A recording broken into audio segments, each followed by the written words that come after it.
Hey, welcome back everyone to the Black Brain Trust. This is episode 741. Please hit the like button as you come in, share the video if possible, and hit that notification bell so you get all the updates from the Black Brain Trust. Today, we're going to talk about tech talk. I'm sorry for the delay. StreamYard seems to have some issues right now, but we're going to get on with it anyways. And so I get a lot of emails talking about and asking questions about the data center. There's a lot of interest in the data center, and I think I know why. Um, I started off my career in the data center, building racks, loading up servers, building network switches, and connecting a lot of your Cat5 cables throughout the network center, and as well as putting in um, your AC ducting systems and stuff like that for rack spaces. And so I spent my first year building out a data center with no sort of experience at all. The only experience I had was really just what I was doing at home, what I was doing for like freelance work, but I had never worked in a data center before. And so this was kind of an eye-opening cultural shock to me because the way data centers are built is not typical to how you build a computer. Everything is, asset management based. There's a set of procedures processes and procedures that you have to go through. And what I have found is that I really like the data center. And most Black men, in particular, that I talk to who are in IT, either started in the data center, have worked in the data center, or actively are in the data center. And I think that the data center is a place that you can really cut your teeth in and actually make a really good career. Now, you're probably not going to be interacting with a whole lot of people, and this is a good thing because you don't actually have to run into the discrimination and microaggressions and things that you typically would in an office setting. And so, what I see from some of these emails that I have gotten over the last few months and even the last year or so is this vested interest in the data center. How do I get in there? What goes on in there? What do I need to get in there? And so I wanted to kind of break that down tonight and then drop the link to see if anybody wants to come up and really either share their experience or ask any other further questions on this. So let me share my screen real quick.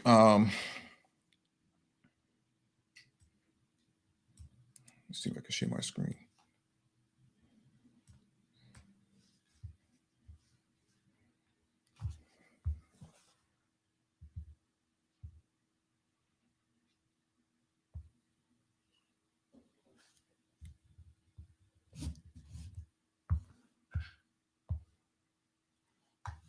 All right.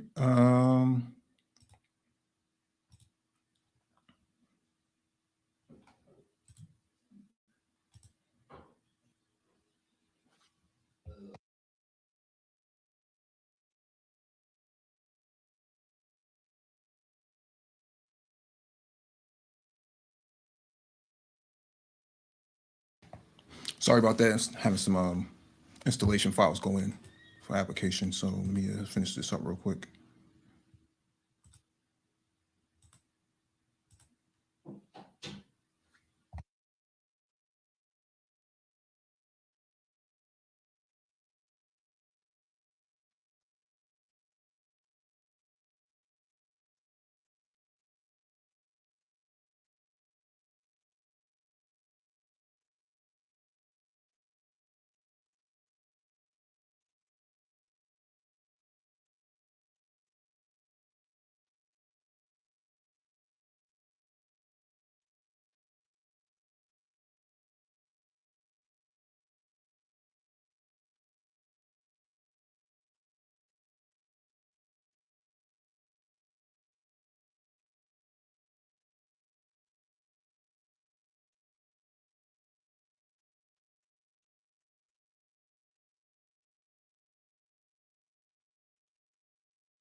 All right, so that installation is done. Let me just see if I can share my screen real quick with you guys.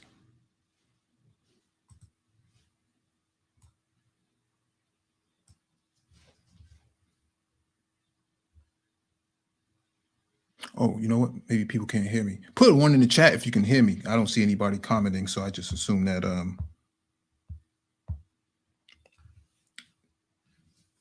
just assuming that people can hear me, but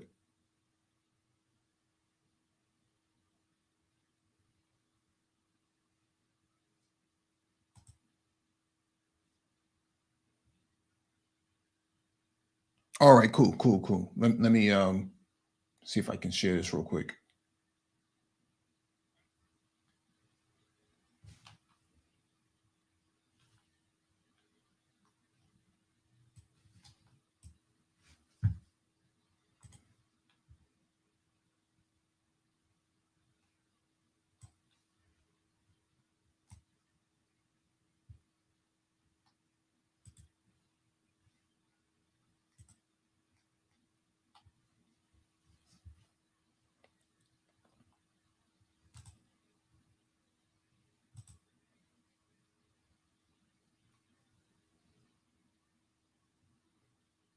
I'm not sure what's going on with StreamYards right now.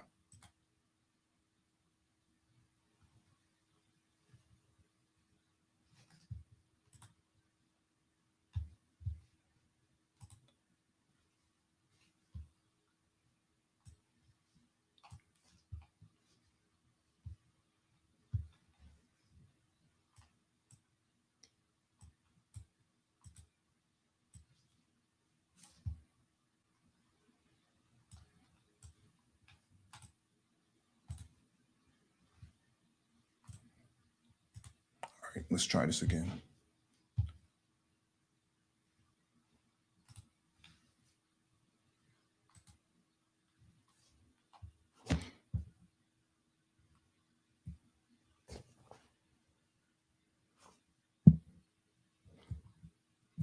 Let me know if you can see my screen.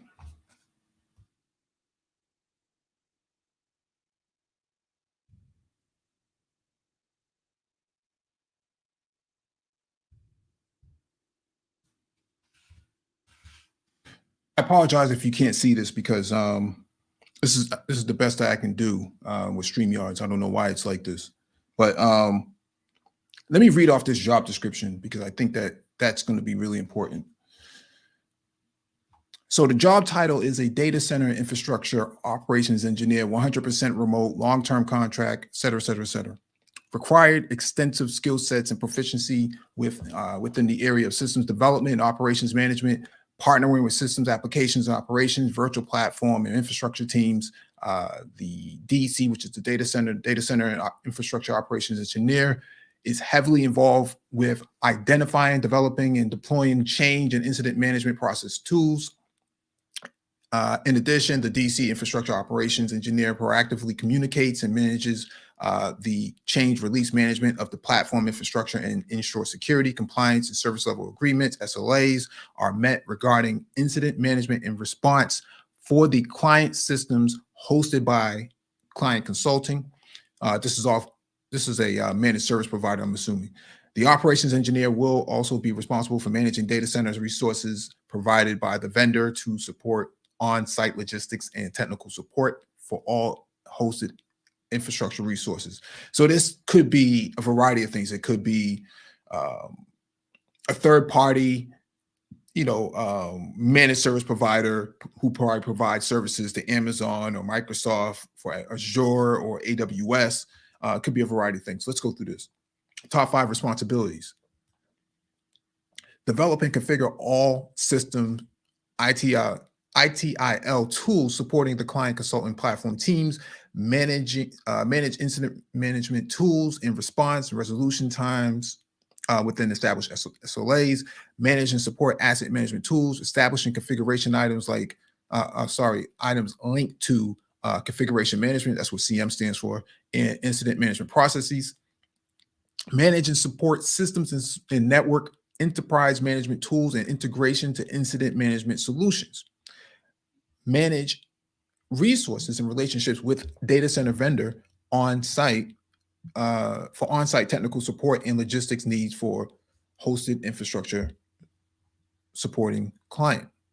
So that could be Amazon, again, could be Verizon for all we know, AT&T, conduct tasks and assignments as directed, contributes to team objectives and outcomes as guided, work with technical teams to ensure that system configuration management processes are followed in accordance with internal and client service level agreements, coordinates on-call resources and scheduling to support platform service solutions in according with internal and client service level agreements, manage change and incident ticket system and assignments to required platform services teams, responsible for setup of a new data center infrastructure to support on-site co-location setup for dedicated assets, supporting hosted cloud solutions for a client.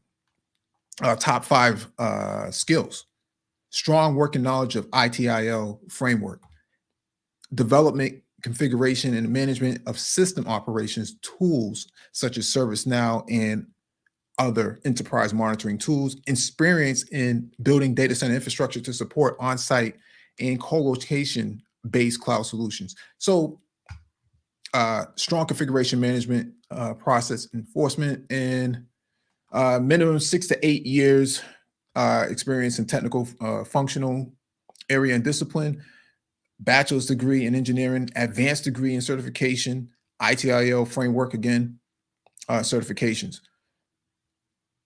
So what are we really talking about here? This is more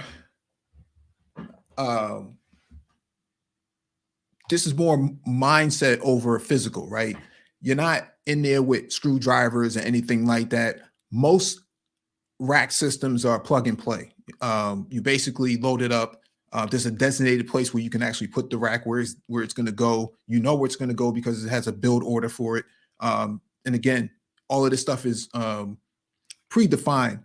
What typically happens in the data centers, you have an architect who basically designs everything for a client or whoever the customer is going to be or whoever the vendor is going to be, and they delegate those resources down to an engineer. Engineer decides what times it's going to be, what times it's going to be actually deployed, and then your technicians are going to be the ones who receives that work at the set schedule. Usually this happens on third shift. Very rarely does any sort of movement happen during first and second shift, for that matter. A lot of your development is happening during first shift, and so they want things to happen off hours. The reason why I'm going over this is because what I see is that the data center is becoming a lot more automated, where when I first got into IT, you didn't really have all of these sort of cloud computing technologies and automation and stuff like that. Everything was kind of manual. You had to know Linux. You had to know Windows PowerShell. You had to know Cisco routing configuration in the network stack. And so there was a lot more granularization back then that you had to really go into. Now it's not so much like this, according to this job description, to be a data center engineer. You typically have to know the business side more so than you have to be more technical. But technical is really important too, as according to this, because of configuration management and other sort of services that that need to be configured in order to deploy. And so when you're going into this, just take into consideration that everything is not about Chat GPT or artificial intelligence. There's still some pre-configuration steps that need to be taken before you start deploying servers and network switches and different sort of gateways and whatnot that goes inside the data center. Some of the newer data centers, I think pretty much 99% of them, you drop into the floor, you can, you got to wire it up. I've been through that stage. I'm a little bit too old to be going back into that, carrying 6U servers and 8U servers, racks and stuff like that, and loading them in. I'll tell you a quick story. I remember one time in the data center, we were doing the deployment, and this one guy, typically you're supposed to pull a server out with 2 people, one on each side. This guy thought he was Superman and brought the rack out. I think it was like a 3U or 4U rack, He brought it out on his own. He was too weak to actually carry it himself, and it actually dropped on the floor. It was a live production server. I don't know what happened to his career after that. I haven't seen him since. But he dropped a production server. So keep in mind, when you're moving rack servers and stuff like that, you always want to have two people, one on each side. If you drop that thing, that can come out your paycheck and probably even more. And so nowadays, I think in some of these high performance, high tech companies like AWS and Microsoft Azure and whatnot, they do have these machines that carry the server for you to prevent things like that from happening. Obviously, it has happened more than a few times, but there's one guy I was working with, and he pulled it out himself and tried to carry it. That sucker dropped. I never saw that guy again. So just keep that in mind.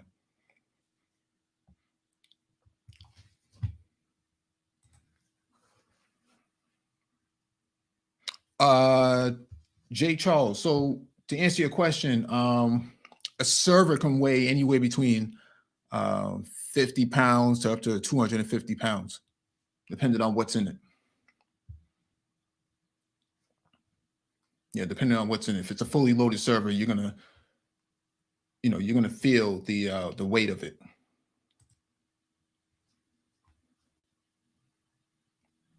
Usually it's these big power supplies, hard drives could be in there. Just the chassis alone is just heavy. It's just made of steel.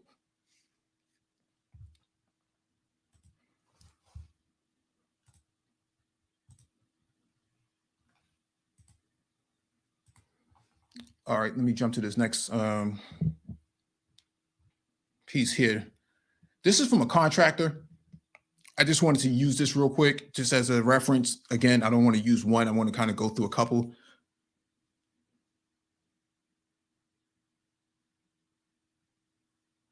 Yep, that's right, AO. It's like trying to pick up a cinder block. Data center engineer. This is in Virginia. Contract up to $76 an hour. That's not uncommon. I've seen guys make 90 bucks an hour, and they just sit in a data center pretty much doing nothing. They're waiting for the tickets to come into the queue. All right, K-Force is immediately seeking an experienced data center engineer to work in support of our enterprise networking and cloud solutions client based in Herndon, Virginia. Summary. There are multiple teams within the Security and Trust Organization, STO. The position is within the Government Trust and Technology Services team. So they're providing computing services to someone within the federal government. GTTS is comprised of 3 pillars, including threat intelligence, security operation, and product assurance. They run segregated infrastructures to manage sensitive data handling and application hosting. For example, there are regulatory requirements such as the International Traffic in Arms Agreement, export control regulation, classified information handling regulations that they must handle in a very special way, and segregated infrastructures help them to comply. Today, they focus on gathering data about threats through users' behavior and activities via web hosting services and security services. GTTS is looking for a data center engineer to work in several secure environments to build, deploy, and support mission essential networks. The successful data center engineer will work closely with a team to build and support secure computing environments that will be used operationally. These environments contain various operating systems: Windows, Linux, Unix, virtualization, VMware, web, email, database services, as well as dedicated desktop and thin client technology. So having experience working in a data center environment will be important to the success of the individual. The data center engineer filling this role will be responsible for securing compliance with NISPM and ICD guidelines, assist in the creation and manage of system security plans, SSP, plans of action and milestones, PO and AM, documentation, as well as assisting with the accreditation of process of the systems. So I think that this is this rolls with the Pentagon. Okay, when they start talking about what is it here?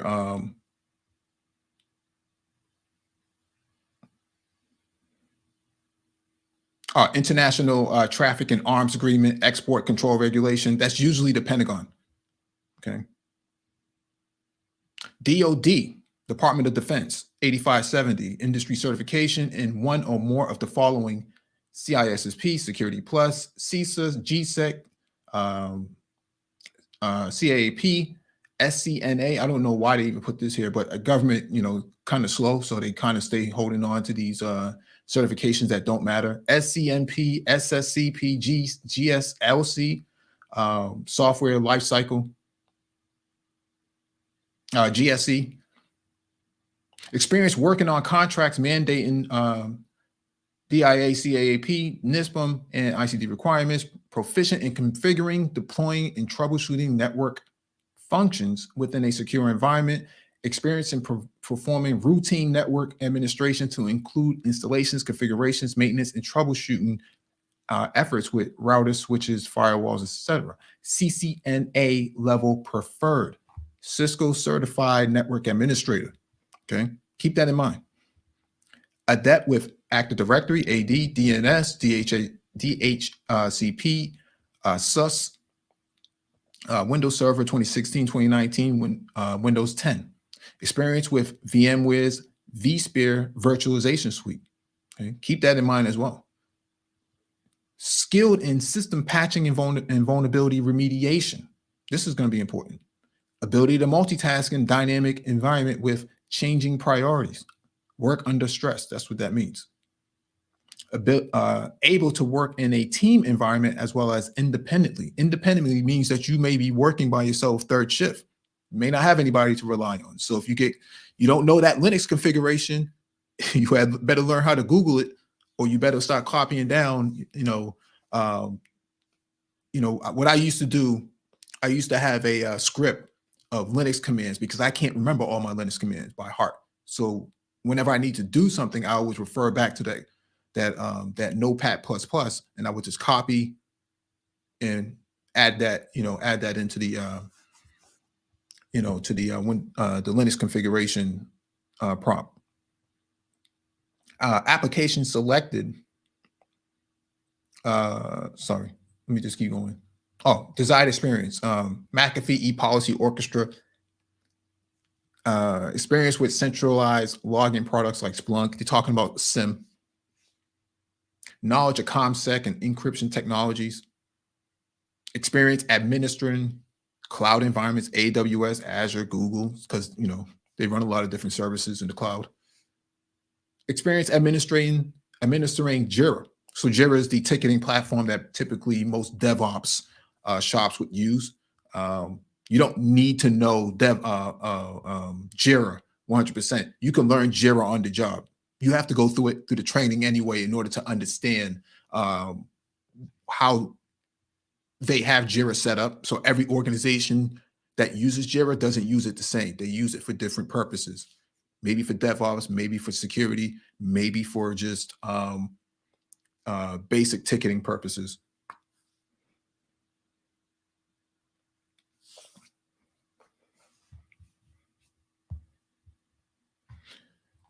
So this is the typical data center engineer, right?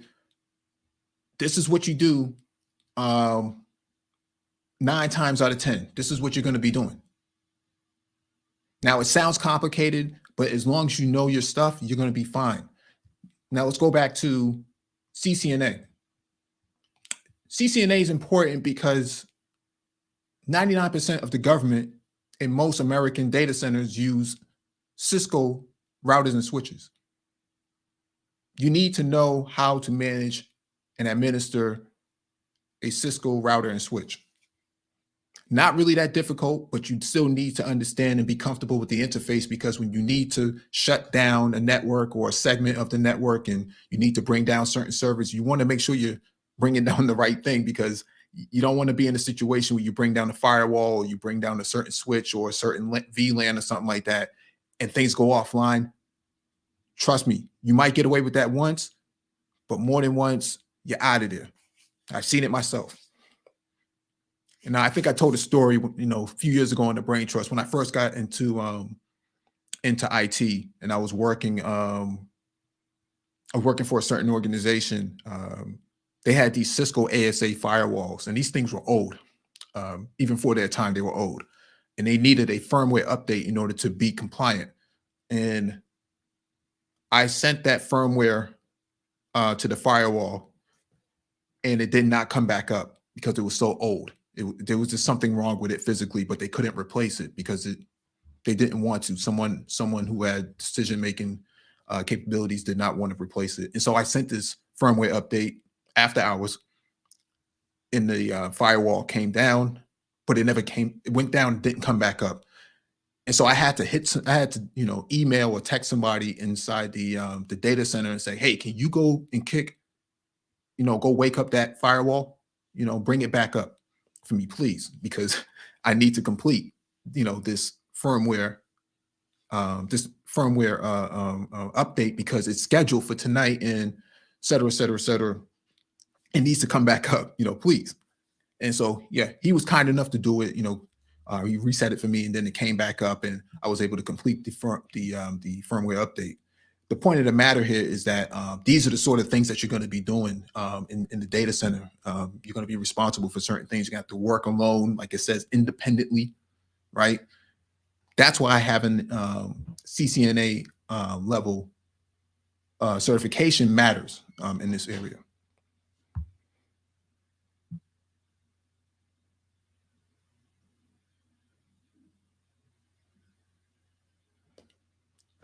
The other aspect is VMware.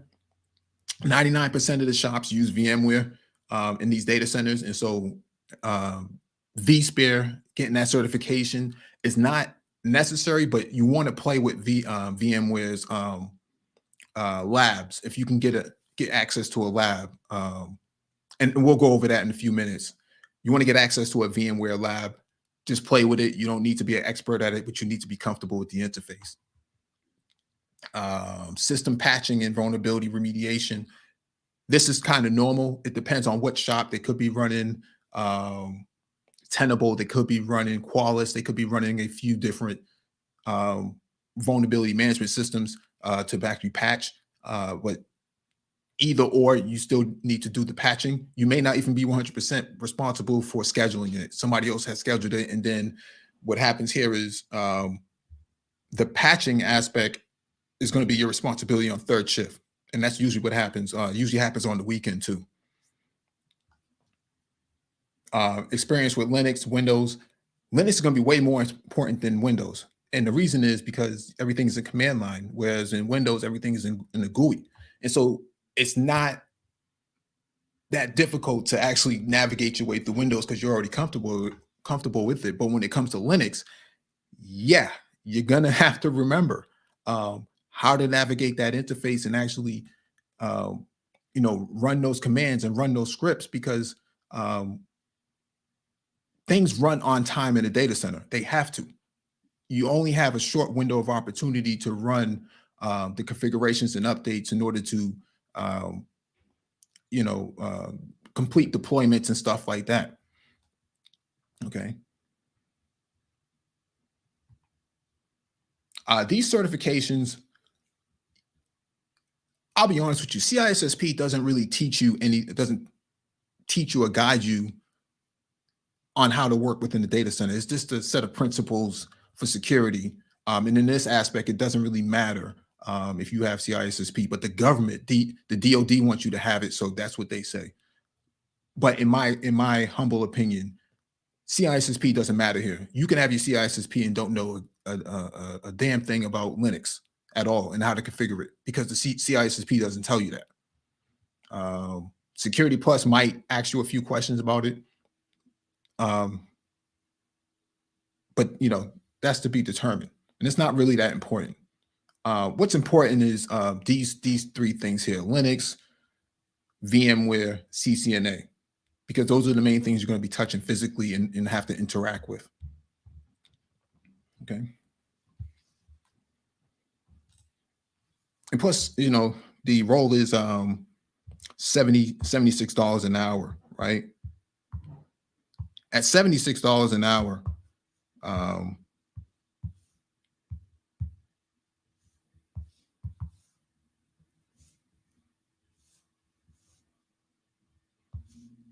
I'm sorry.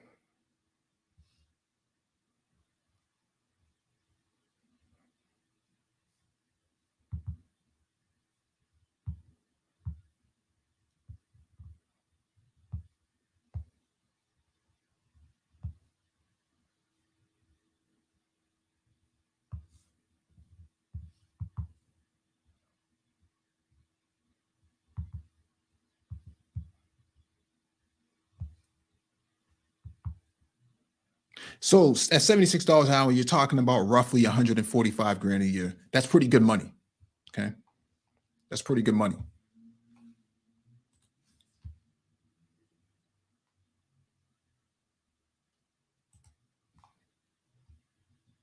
So let's go into some of the study guides and stuff like that that I think is relevant here. Share my screen real quick. And I'll drop the link in a couple of seconds. Just give me a few seconds to go over this real quick. We could chop it up.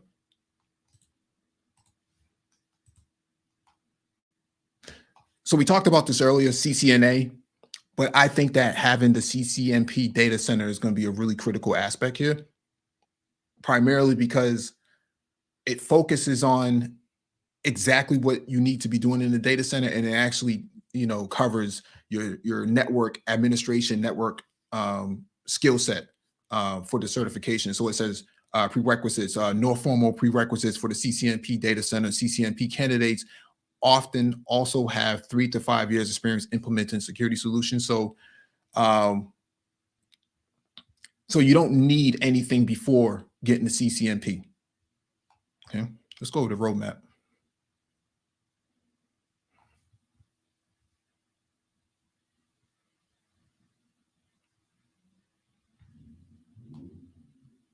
What's the roadmap? So there's 2 certifications for this. You need to choose between. It's 1 + 1. So you need a core exam, you need a concentration exam before you become CCNP data center certified. And so exam 350 601 is the core exam. Demonstrate your specialized knowledge of the design and implementation of the data center technologies and your ability to master data center compute, LAN, and SAN infrastructure and automation and security. Okay, you need to pass that before you can get to the second exam. And you need to just choose one of these. One is data center infrastructure.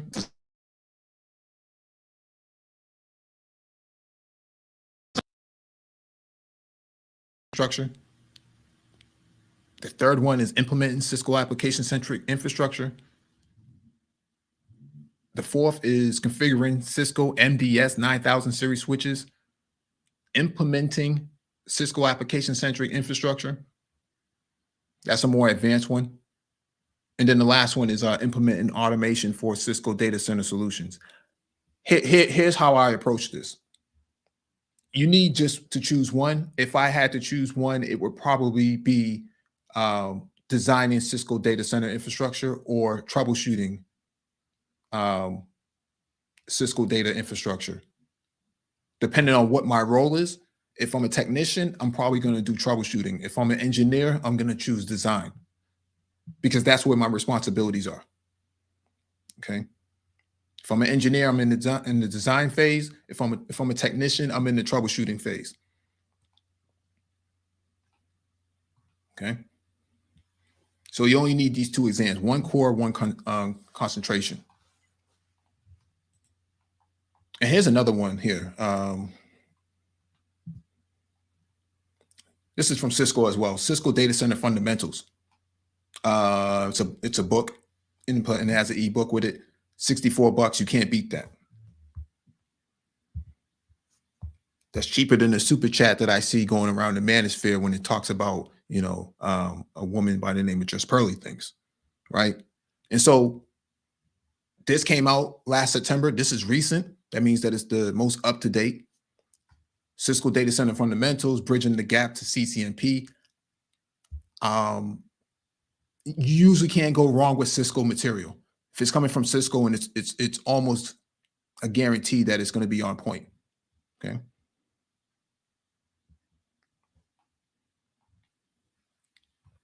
So I would probably study something like this, just for knowledge sake, because Cisco stuff is pretty proprietary, and you need to kind of have an understanding of what the terminology means,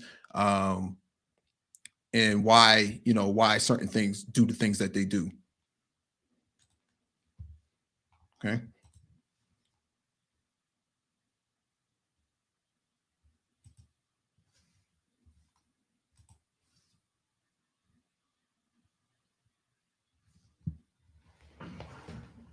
Let me share my screen one more time.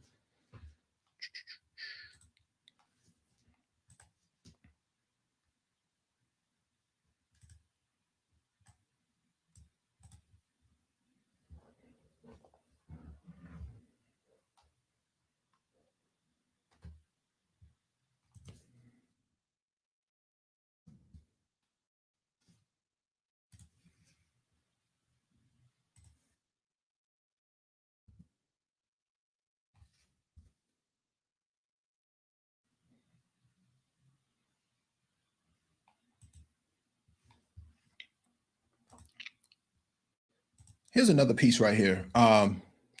Just want to throw this in here real quick.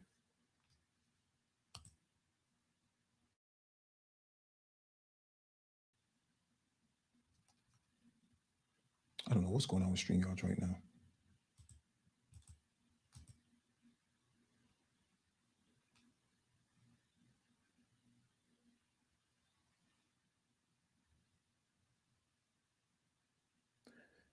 StreamYards is one of the most resource-intensive things I've ever used in my time on the internet. It's always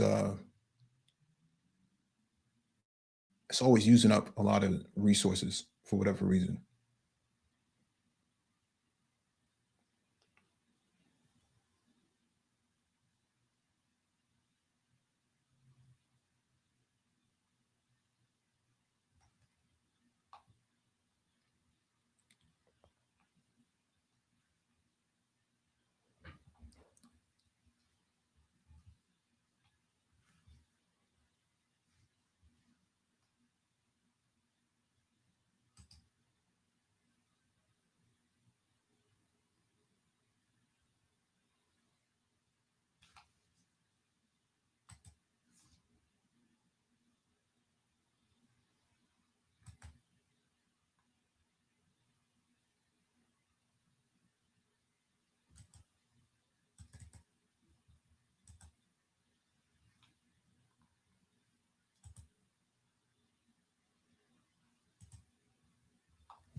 All right, let me know if you can see the screen. Put a 1 in the chat if you can see the screen.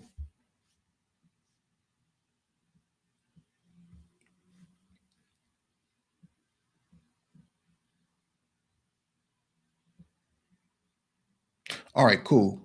I know CompTIA in this space, in certain spaces, they get a lot of flack. It's kind of a waste of time.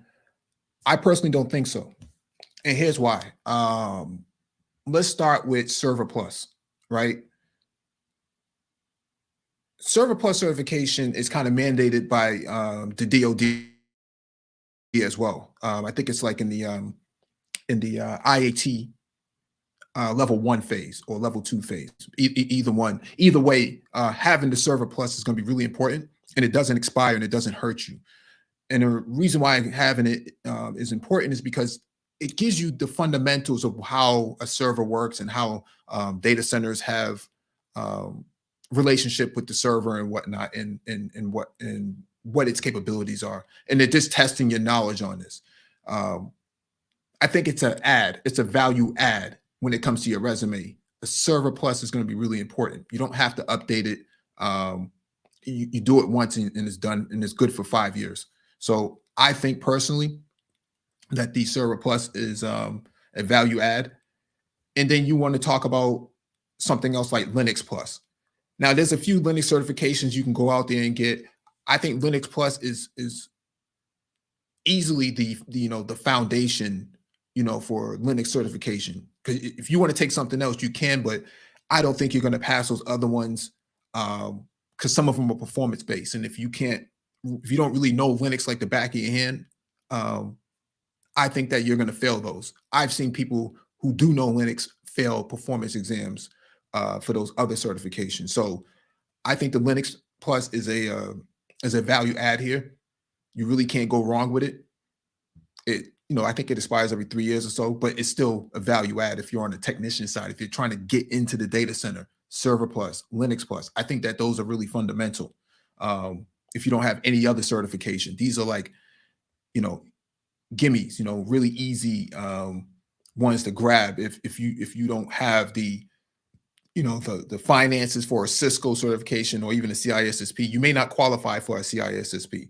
So that's why I think Server Plus, Linux Plus, I think that these are ads. Cloud Plus, I think that's an ad too. But I also think that focusing on those two first are really, really critical. So let me go over this real quick. These digital badges that CompTIA has. So there's something called Infrastructure Career Pathway from CompTIA. You get these digital badges, they show up on LinkedIn, on your LinkedIn profile. As soon as you get it, as soon as you pass the exam, it connects to your LinkedIn profile and then it updates it. From a infrastructure standpoint, that's the cybersecurity. From an infrastructure standpoint right here, it says Infrastructure Career Pathway, Linux Plus, Server Plus, Cloud Plus. That's what they're talking about. All three of these things, if you go back to the Kforce job description, it talks about having Linux experience. It talks about, server management, cloud deployments and stuff like that. All three of these things can be taken into consideration when you're talking about trying to get yourself into the data center.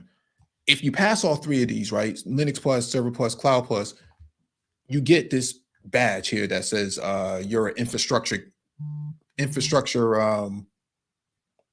professional or something like that. I forget what they call it. It's on here somewhere. Oh, actually, here it is.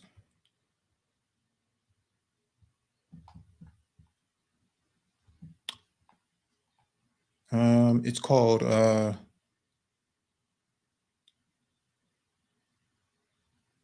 Network Infrastructure Professional, right? Network Plus, Server Plus, and then you have Linux Network Professional, CLNP, Network Plus and Linux Plus. So what's the other aspect here? That's the security side. Where's the other side? Yeah, I think that's it. And so I think that if you're asking me my honest opinion, if you're trying to get into the data center, I think Linux Plus, Server Plus, Cloud Plus, those should be your three targets going in.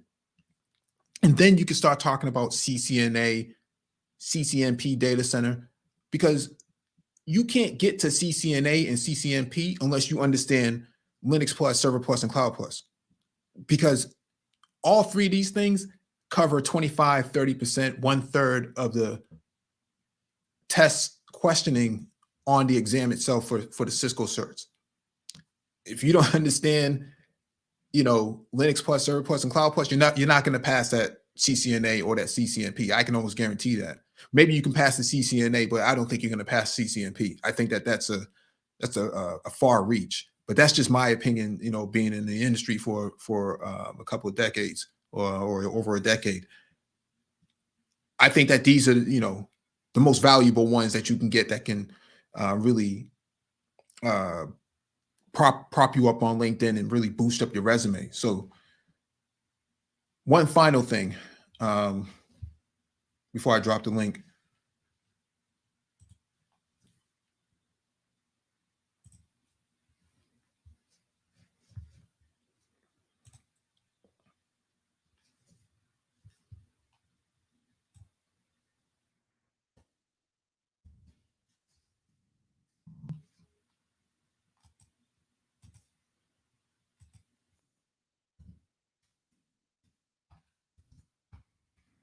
Real quick.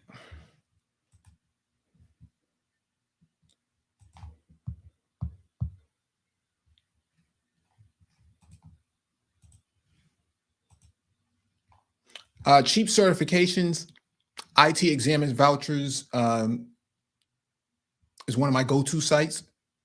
So if we can go here and look at specials, CCNA's discounted. You might find other Cisco certifications discounted, Microsoft VMware certifications discounted, and other CompTIA certifications discounted here as well. Okay. Usually Black Friday is a good time to get certification vouchers because they're usually 50% off, 60% off. But the only caveat is you got to take that certification within 5 days. Maybe the next day you got to take it. So you just got to be prepared that when you do purchase one of these exam vouchers on discount, at the expiration date is going to be really short. Usually the next day, usually 5 days. At best, you may get 2 weeks. And one last one is get certified for less.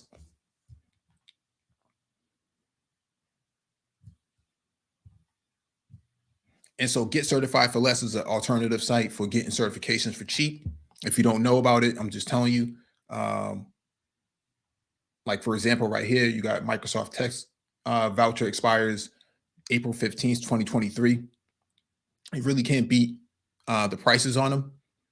I've been using this since I got into IT, you know, buying cheap certifications and getting them in, because when I first got in as a contractor, I didn't have, you know, the benefits of, like, you know, the organization paying for like my master's degree or even my undergrad or certifications for that matter. So you had, you know, I had to go in and go get my own stuff and then show up to the table,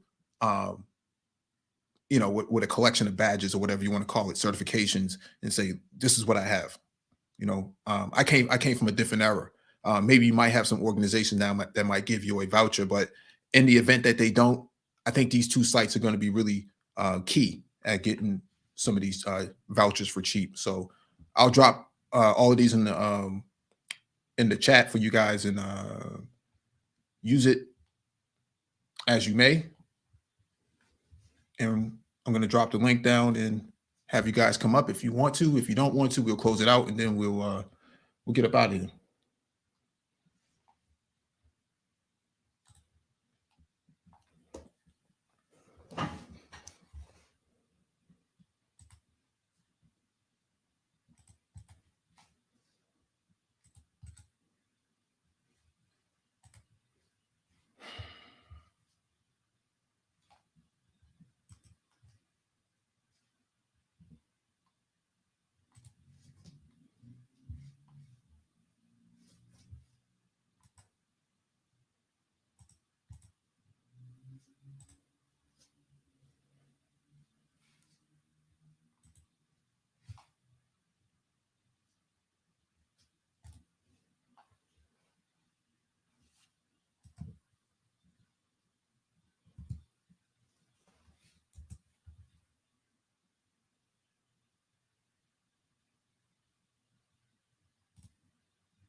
All right, links in the chat. Feel free to come up if you want to. If not,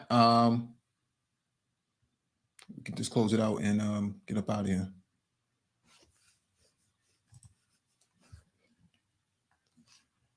Hey, Shonda H, what's going on? Would those certifications be vital for someone looking to major in IT cybersecurity? Yes. Yes. Security Plus, SSCP, any of those certifications will get you attention. They really, from what I've been talking to recruiters for a long time, they just like, the more you have, especially for African American male, Black man, the better it is.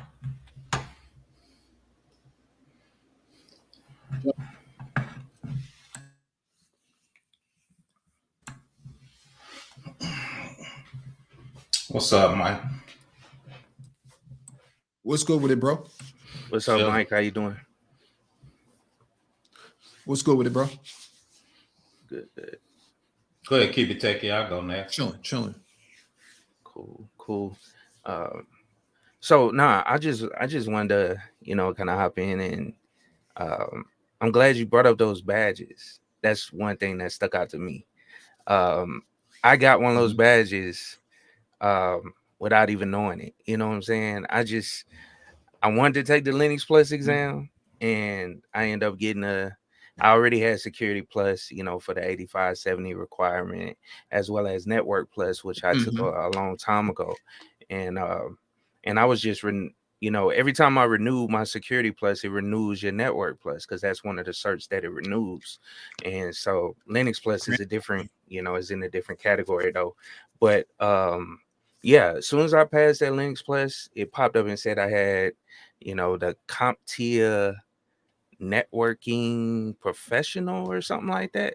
It's like the stackable badge or whatever. Yep. And I also wanted to share the link to the site where you can link it all to your LinkedIn as well. And I'll put it in the back chat. And if you want me to drop it in the chat, it's Credly.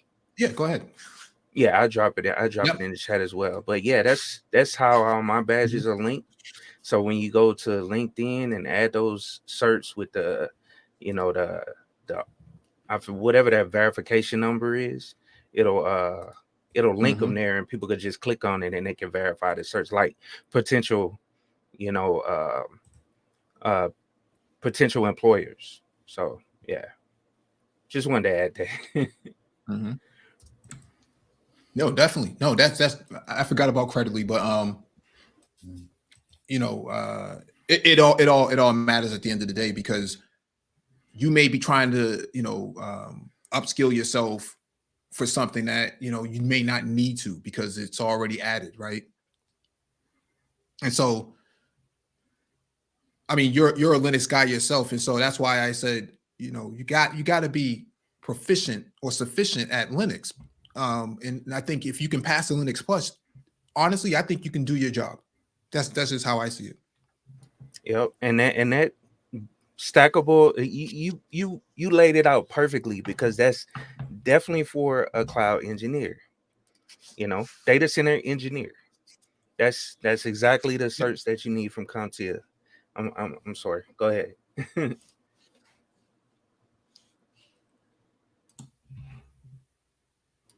Yeah, I'm sorry, Mike. Go ahead, bro. Sometimes I'll be no, I was letting you talk, or unless Oh, well, go ahead, PBO. No, that's cool. That's cool. Sure. No, like you said, I've been kind of working on my cloud search, like data center, cloud center, engineer. They kind of all go together. And like Mike said, I'm working on my CISSP because I'm a little older. But like you said, I know a lot of CISPs. It's really a management test, but a lot of senior level positions want you to have the CISP. I think it's overkill, but they want you to have it, so I'm trying to get it now. Yeah, I think CISSP is more of a fraternity cert. Yep. It's like an alpha cert. It's like I'm CISSP, so you better listen to me. That sort of deal. It's almost like an alpha cert. And so if you don't have it, then sometimes people look at you sideways. But I know a lot of people with the CISSP that couldn't log into a Linux terminal if they needed, if their life depended upon it. Facts, 100%. It doesn't teach you any of that. It just tells you. Yeah, it just basically tests your literacy on security from an enterprise standpoint.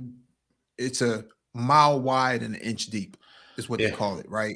I think that's what I put in the chat. CompTIA does have some. Yeah, now CompTIA has the CAS Plus, which is their version of the CISSP. Right. But theirs is more about pragmatism. It's not about what you know, but can I do this, right? Because in the exam, and I'm probably giving away too much about it, in the exam, it will ask you to demonstrate how to secure a router, how to secure a server, how to secure a network and things like that.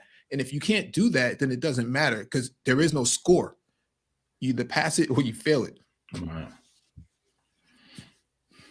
Oh yeah, and I was gonna bring up you were talking about it. You brought up Mike about the other certs that are out there for Linux and how they're performance based. And yeah, it's the exact same thing that happened to me. Mike kind of hyped me up to go down and get that. No, I'm just playing. But I paid for that. What was that? I can't remember the Linux Foundation. Yeah, the Linux Foundation cert. And I failed the hell out of that. I failed that so crazy. You know what I'm saying? And my problem was I didn't fully prepare for it because it doesn't. See, and that's the thing. No, Linux, I talk about it all the time, but it doesn't relate to my job in any way. So I don't have like a need to get like fully certified in it to continue down the path that I'm headed. You know what I'm saying? I was just mainly getting it just to, or trying to get it just to, say I have it. But yeah, it's performance based, and you either know the information or you don't. And with Linux, it's multiple ways of doing things. Yeah. You know what I'm saying? You can do things multiple different ways. They just want you to get it done. But if you don't, get it done, then you don't pass. Yeah, and so this is the certification that Keep It Techie is talking about, the Linux Foundation Certified System Administrator. And, they're on a different level. The Linux Foundation is on a different level. These are the guys who know Linux in and out. They're basically the custodians of Linux at this point. And so when they write these certifications, they don't ask you any questions. It's, do you know how to do this? And can you do it? Can you prove that? Now with CompTIA, they have some simulations. I don't know how many simulations they have now, but I know when I took it, it was like 4 or 5 simulations in there. And they were pretty much straightforward. What command would you use to launch this, this terminal or whatever it was in Linux or Windows Server or whatever it was. And it really, if you studied enough, you had a better understanding of how to answer that question. With Linux Foundation, the Certified System Administrator and Certified System Engineer, it's you need to run this command and you better do it now. And if you break this box, you fail. Yep, that's pretty much how they operate. And so, yep. No, I was just going to add to it after you finished. Don't mind. Go ahead. No, I was just saying that that's pretty much how they see it. So that's why I was saying in the beginning, even with Cisco, yeah, you can go take the CCNA or the CCNP, but if you can't pass the Network Plus, it doesn't even matter. I know people who have failed the Network Plus because they thought they can just wing it. They could just shoot from the hip.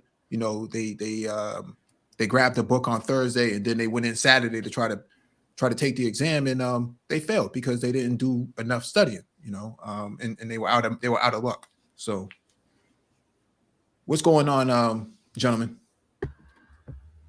What's going on, Mike? So I recently just passed my Put some volume on your mic, please. My mic, hold on.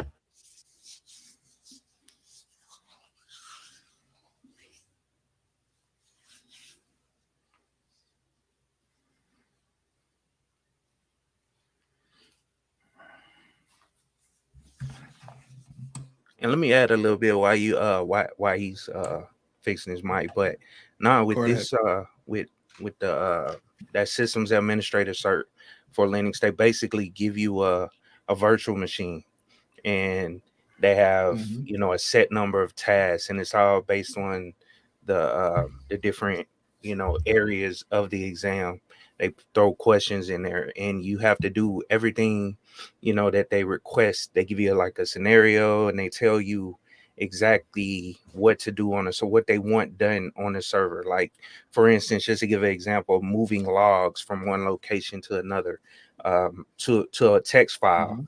And they basically check it, based on you running those commands like grep and grabbing out specific information from logs and putting it into, a text file or something to that effect. And yeah, it's not multiple choice. So that's all I wanted to add. But he can go ahead. I'm sorry. He just dropped down. But and two, like Mike said, is I've been doing a lot of AWS, and most of the operating system I do is Linux. So when you spin up stuff, networking or EC2s, those are Linux based, and you can pick your Linux. You can pick your Linux distro, right? I usually pick Amazon for my distro, but you gotta have a basic understanding of Linux. So when you spin that stuff up and scale it out and put software on it and do automation, you got to understand the basis of Linux to do that stuff. So it all stacks on top of each other. If I may jump in, I would say, I would say this of command line, because we have AIX, we have Solaris, we have Solaris, we have a couple of other systems that that are kind of what we call tech debt, that are just sitting there. Now, if you're an entry level person and you see something like that, that's a kind of a cultural shock, because you're like, what am I supposed to do with this? I've been in Windows my whole life, since grade school. So what am I supposed to do with all this, right? I think we, and I say we, I'm talking about the industry, the community. We spend too much time in Windows and not enough time in Linux. And what happens here is the GUI forces you, it spoils your brain, it trains it a certain way. And now when it comes to going into the command line, you're like, I don't feel like doing this. I want to point and click, because you've been trained your whole life. You've been socialized to work from a GUI standpoint. But go ahead, whoever was trying to get in. Yeah, what's going on, Mike? Thanks for having me up. Quick question combined with a statement. I think what I grasp is, I'm someone who isn't directly on the technical side of the tech industry, but as someone who's looking to transition into that area, what I'm struggling with a lot of times is, you talked about, I think it was those 3 certifications: Linux, some type of software plus, and I think it was cloud plus. And that was in relation to, if I'm not mistaken, some type of data center work, if I heard you correctly. Yeah, today's talk is about trying to get opportunities to get into the data center from a technician standpoint and from an engineer standpoint. Gotcha. I'm trying to understand what is kind of more or less the foundational skill set that you need to even make that transition. Like, I'm starting from ground zero. I have no IT experience. I have no extensive technical experience. So when I hear these type of conversations, and I guess from where I'm jumping in, it's like, oh, you just need these certifications. And a lot of folks in my circle, like, we're thinking, just get the certifications and you can do the work. And it sounds like you still need some type of foundational, fundamental understanding of, programming, a little bit of coding, just basic understanding of operations or networks. Is that correct? Is that not correct? Could you kind of point me in the right direction? I'll say this, and then I'll swing it to Josh, and then I'll swing it to Prof. Gotcha. What I think, I'm getting some feedback from somebody. I'm not sure. That could be me. Let me mute up. What I think is that if you're not comfortable with computers on your own, you're going to have a difficult time trying to navigate the data center, because it's such a strict environment. You can't mess anything up, and it's not a place where you want to do trial and error. And so most people start off at the help desk when they don't have any other experience prior to that, primarily because it's a pillar. It's a structural sort of way to advance yourself in the IT industry, because the turnover rate for help desk is usually pretty frequent, usually a year, 2 years, something like that. I know people who have been there for 5 years, but they're seniors or something like that. The point of the matter here is, if you don't have a direct background in IT, as a whole, then you're going to have difficulty working in that data center. So I just think that when you start off at a help desk, and it doesn't necessarily have to be a help desk at like Best Buy's Geek Squad. It could be a help desk at a data center, AWS, Azure, Microsoft Azure, all of these, Rackspace, all these big companies do have help desk people who work directly for the data center. And those people usually get graduated in because you have institutional knowledge after a year or so. So institutional knowledge of the environment and the organization and the people and the processes is going to be really important to advancing yourself to that next level, because they don't want to take risk with people inside the data center. Because like I said earlier in the stream, you might have missed it, but one time we were in the data center and this one guy picked up a server, took a server out of a rack. It was like a 3U or 4U. It was too heavy for him. And typically with a server, you need two people, one on each side, in order to take a server out. This guy dropped a production server. I never saw that guy again. I don't know what they did with him, man. And so the point that I'm saying here is that they don't want, people who are not grounded and comfortable with the technology before they get in there. Go ahead, Josh. Cool. Yeah. Mike is on point with that. You know what I'm saying? It's not much more I can add to it, but he's right. You need to, at least have some base level understanding of the technology before they put you in front of, $1,000 worth of equipment. When we're talking about data centers, working in data center. So you have to have those foundational skills. And if, just like what Mike said, and that's why I say I can't really, add much more to it. But like, if you've never built a computer, you know what I'm saying? You might want to start at the A+ level, which can get you into help desk roles, at the end of the day. Just understanding how a computer actually works, how it communicates, how it, translates those ones and zeros, even over the network, basic networking. You have to have that foundational information. And I think Mike said this earlier, it's a lot of, misinformation going out. Well, not misinformation, but people putting their own, putting their own spin on where people should start. And I agree as well with Mike that you need to have that foundational certification knowledge from like CompTIA cert or some of these entry-level certs before you start moving up into data center, cloud, all these different other areas of IT. Now I'll pass it to you, Professor Black Ops. No, like you said, I'm going just a slightly different direction. Depending on your background, project management, you can get an IT with project management. There's Project Plus. There's data owners. There's a plethora of ways to get an IT, right? So you just got to figure out what fits for you, right? So those two guys were focusing on engineering, but there's a whole lot. I'm calling it non-technical stuff like project management. Product owners are real tight, business analysts, right? So there's a ton of ways to get in IT. You just got to figure out what works for you and how you want to actually get in IT, right?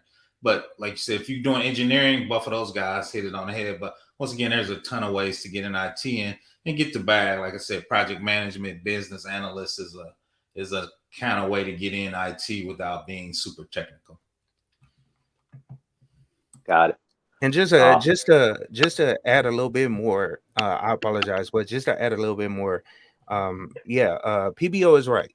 So, I mean, look at the skills that you currently have as well. Like accountants, they can get into fintech easier because they have the accounting background. They understand the finance. They understand how it works. So it's a little bit easier for you to transition into tech. But those are different positions from what Mike was talking about. That's why I didn't kind of bring them up. But yeah, look at your background that you already have, because some of what you've already done, I'm sure, transitions somewhere in the tech industry. So right, like I'm already in the fintech industry. I'm actually on the regulatory side, but okay. For example, we had a cohort of some folks from a college that were we were trying to partner with to get them into a cybersecurity boot camp. And I think this was with Trilogy University or something like that. But anyway, we're trying to help these guys get into this cybersecurity boot camp. And again, what a lot of times what I'm seeing in this industry is there's room for improvement when it comes to giving people context of like what it is you're pursuing and kind of what are the foundational knowledge or skills you need. We got these guys in here and they didn't, they were like, yeah, you can become a cybersecurity analyst in 3 months. And, these guys didn't even know anything beyond, like you're saying, turning on a computer and clicking around on Windows icons. And a lot of guys ended up dropping out. So we're trying to understand, from my program perspective, but then even me personally looking to try to figure out what I want to do on the technical side before I kind of jump all the way in. What is it? There's a lot of gaps in kind of understanding, like, what do I need to acquire? Do I need to go to community college and, spend 2 years getting something in IT or computer science and then get the certifications, or can I jump right into the certifications? The road mapping, I see there's a gap there in terms of us understanding maybe like what's the pathway in. And I understand there's a lot of pathways in, and it starts with kind of understanding what it is you want to do. But even from that standpoint, I think, I'm still seeing a lot of information gaps or just communication gaps with helping folks who aren't traditionally from that IT background jump into the industry. Sky, I was in your position. I think about 2 years. Go ahead, Mike. No, please go. Yeah, I was going to say I was in your position about 2 years ago. I started with A+, just studying at work, and then I transitioned into a server manufacturing company. So I was doing quality control. So I had like the site of a data center. I've worked in a data center, but it wasn't actually like as far as an engineer, as far as like an architect for data. But if you don't have any experience, I would definitely start off with an A+ certification. Since then, I've got up until my Security Plus, and the information just keeps on building up. So I recently left that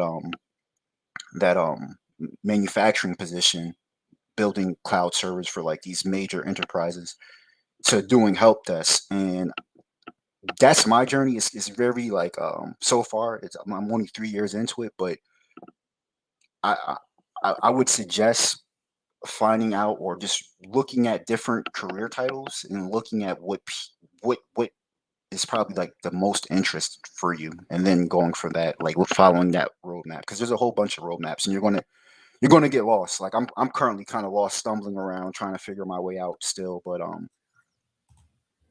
that's my 2 cents. What do you lost at? What do you lost at, Mister?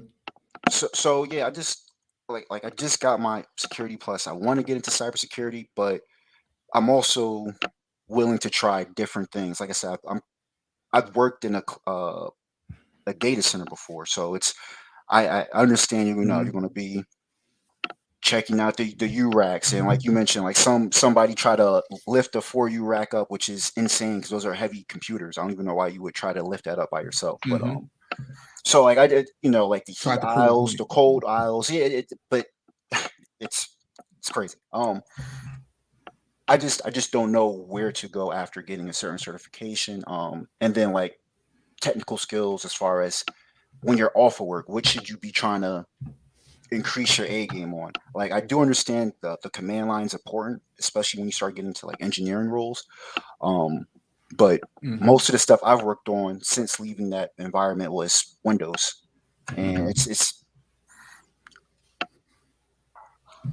I don't know. Sometimes it's just overwhelming. Like, should I be focusing on like networking a lot, or should I be spending more time on labs as far as like implementation on command line?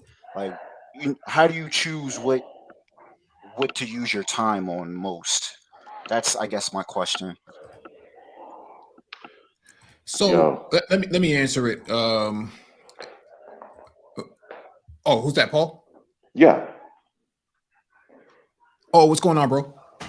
What's going on, y'all? Let me just answer the question real quick, and then and I'll pass it around. I think you kind of start where you're most comfortable. Myself personally, I was a hardware guy. My background is in computer electronics, not necessarily Windows. So I can put together, circuit boards. I can solder. I can TIG weld. I can do a lot of other things mechanically with my hands in regards to electronics. And so that's kind of where I started from. And then I got into IT. And so when I got into IT and I started doing the break fix stuff, and people saw that, I can, there was a time when computers were being shipped out with bad caps back in the day, like 2001 to 2002. And the caps were exploding because they were just a bad batch of caps that went out from Taiwan or China, wherever they came from. And when they saw that I can solder new caps and replace old caps, and I could save the company $100,000, through their fleet, it was like, yeah, this is what we need, right? And so I just built upon my skill set as I went along. I got better with Windows, better with Windows Server, better with Linux. And Linux, I spent like 1% of my time, but I had an understanding of how to put the Linux distro in, what commands to run to get it up and going into test whether or not, did we have malware? Did we have a virus? Is this drive even functional? How do we get these SCSI drives wiped and whatnot? I was that guy who really knew how to do that because I took a little bit of time to kind of brush up on certain things.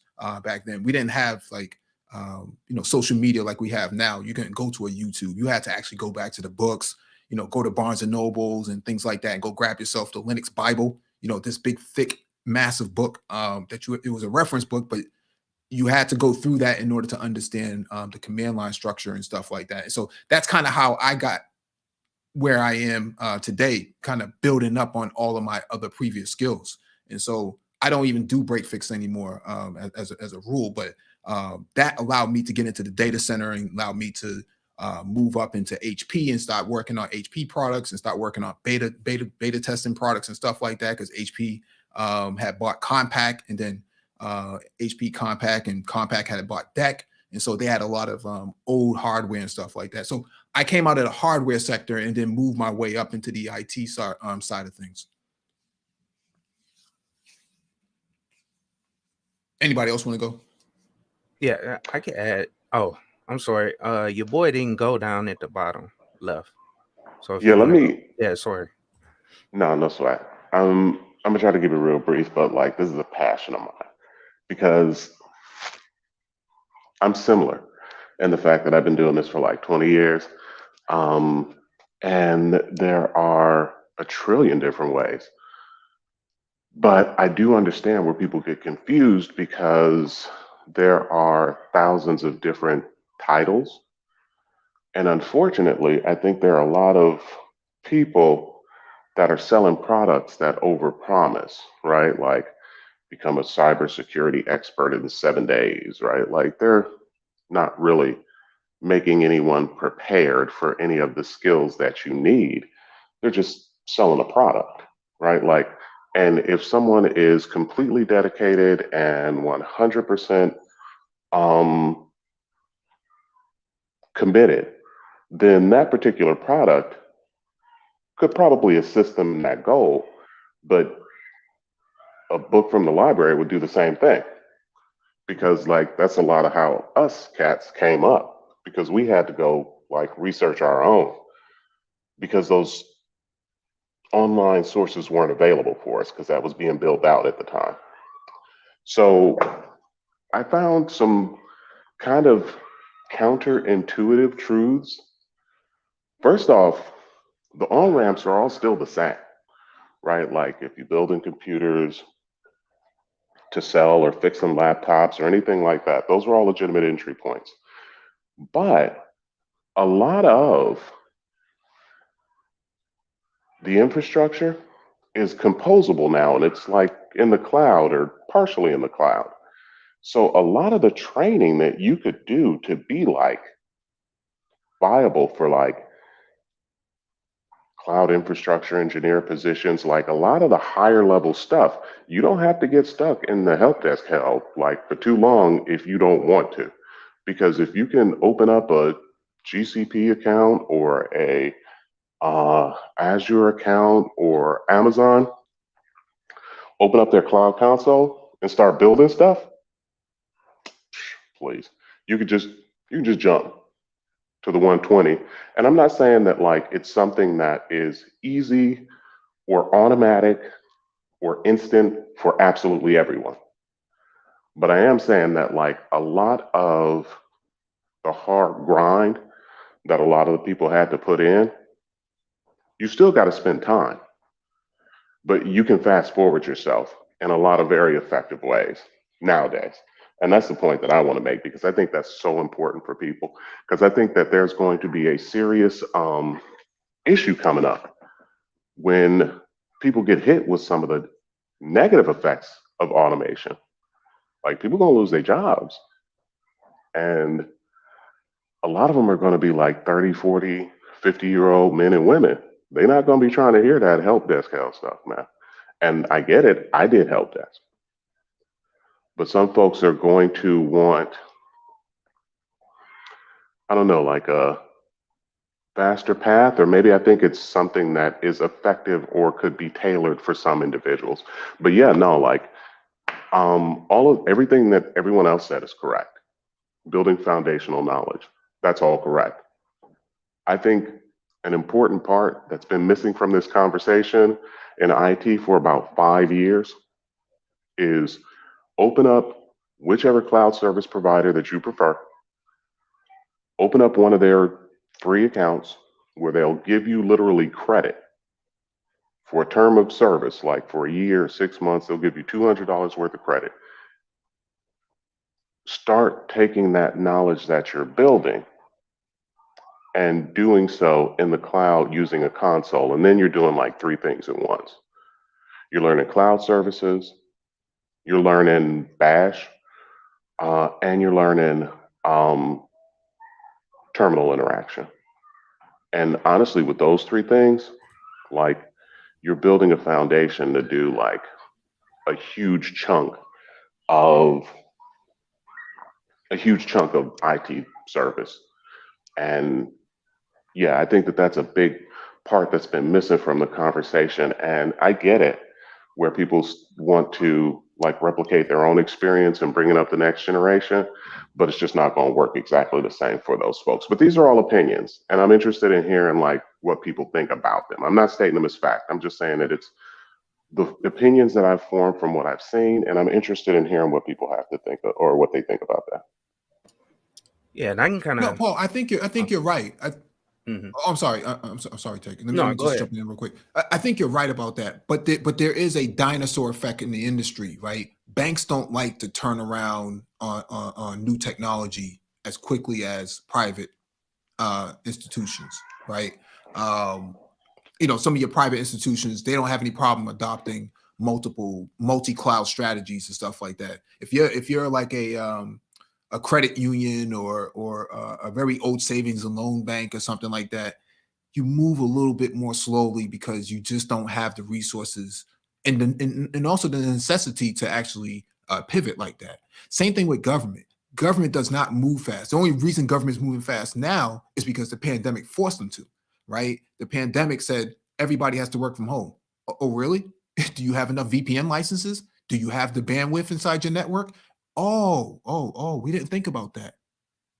Oh, now we have to upgrade. Okay, well, now we're gonna go out and go get AWS. But where are all your AWS engineers? Where are all your solutions engineers, your solution architects? Oh, we don't have any. Oh, you don't have any? Why don't you have any? You didn't have any because you didn't invest in training. Why didn't we invest in training? We didn't think it was necessary. We didn't think it was necessary because we didn't plan for a pandemic. These are the sort of things that that has been percolating the last couple of years in a lot of these old dinosaur institutions like government, municipalities, and your old brick and mortar institutions. They didn't plan for any of this, and a lot of them got caught with their pants down. Now they want to go to Azure. Now they want to go to AWS. Now they want software as a service, and they don't have enough people and resources to actually deploy any of these sort of technologies out. And so, to your point, you're right. But then there's also that other aspect where you have these other ones like fire departments and police departments and stuff like that. They didn't see a necessity to transition, and they got caught with their pants down, and now they're stuck. And so we're having that problem right now in Massachusetts. You have a lot of your municipalities that could not get off of the on-prem old tech debt based technology that was just weighing them down. And now that everybody's moving to AWS and they haven't complied yet by making that transition, they're SOL. And so, but go ahead, keep it techie. No, I'm glad you brought that up, man. You hit on a lot of points I was gonna hit.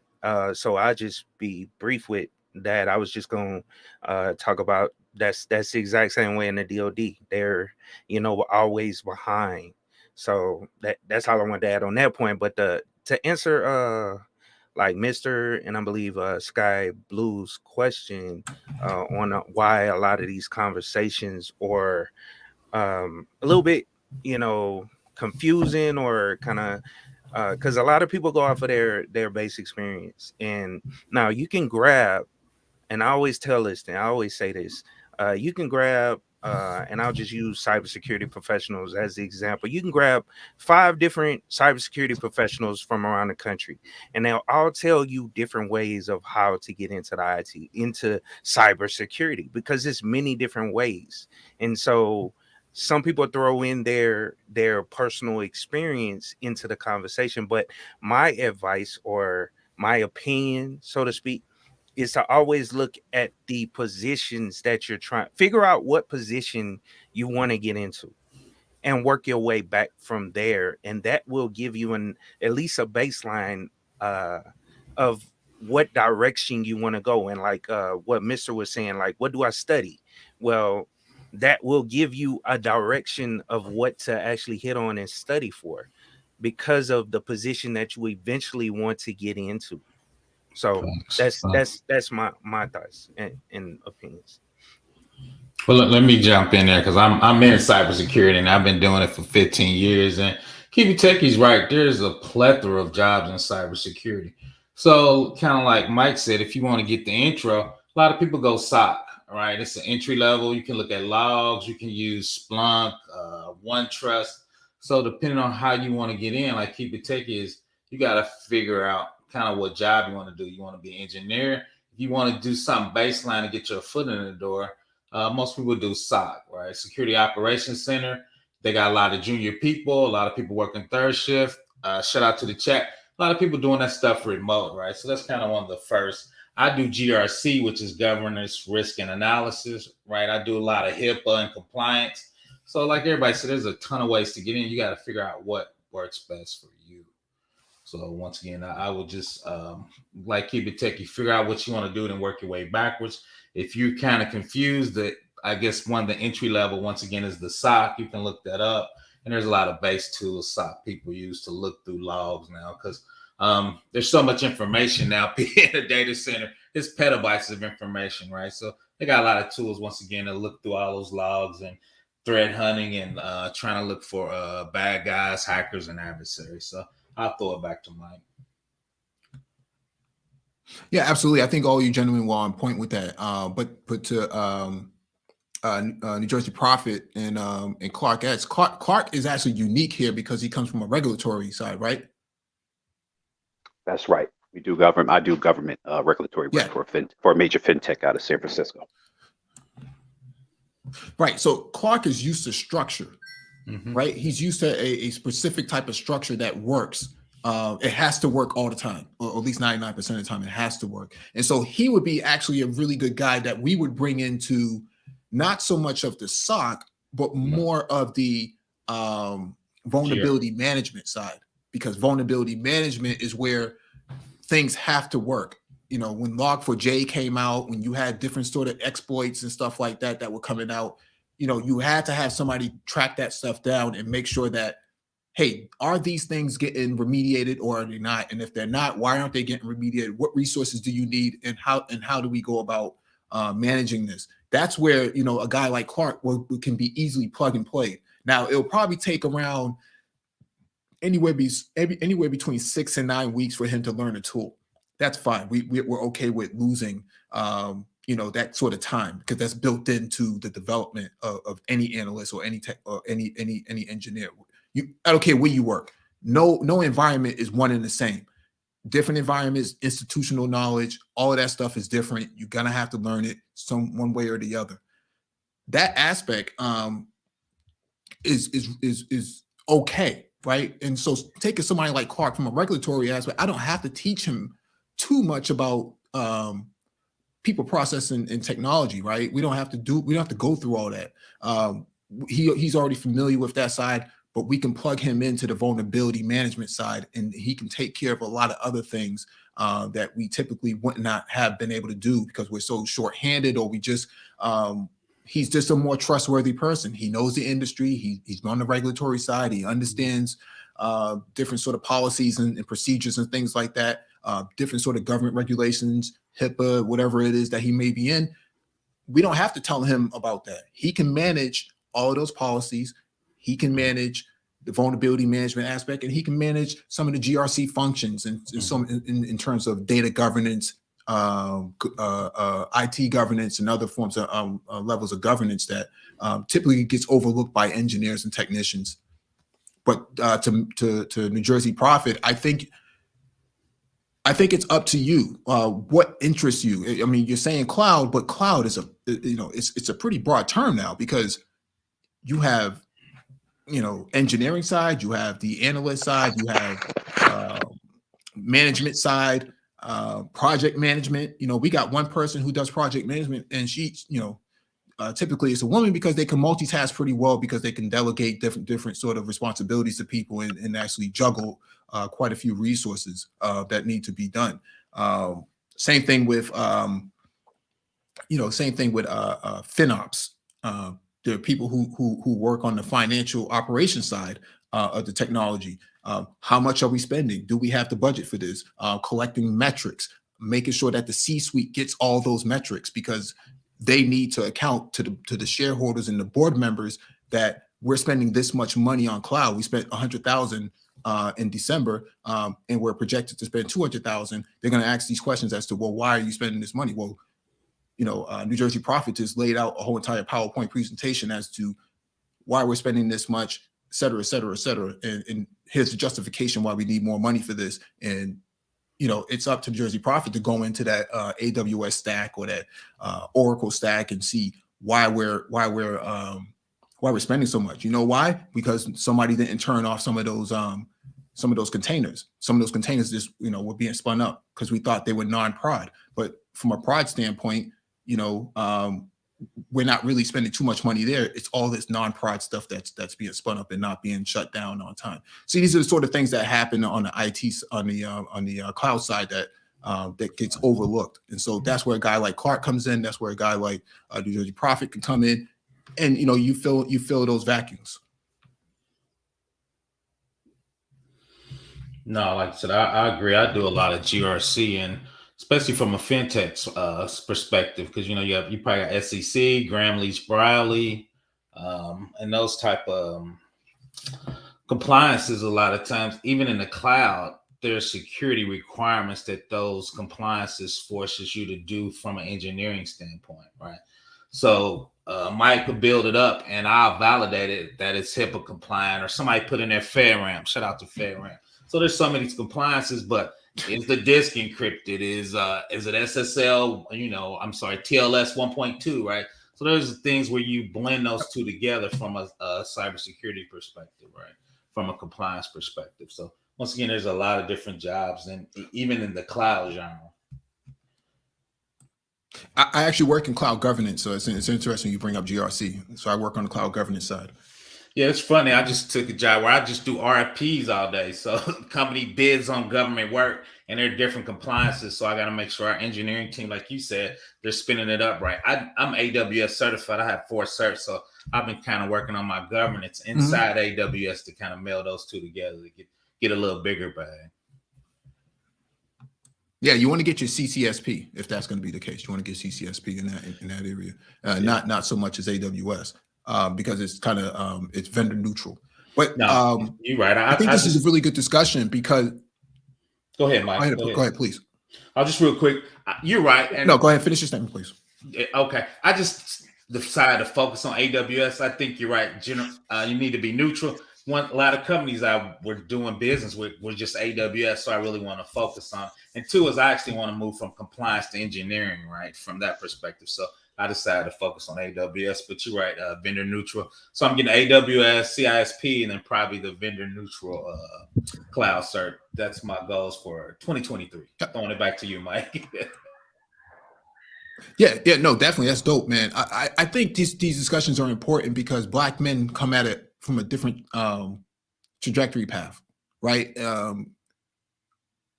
The pathway to get into these sort of high level positions or some of these positions of sustainability is different.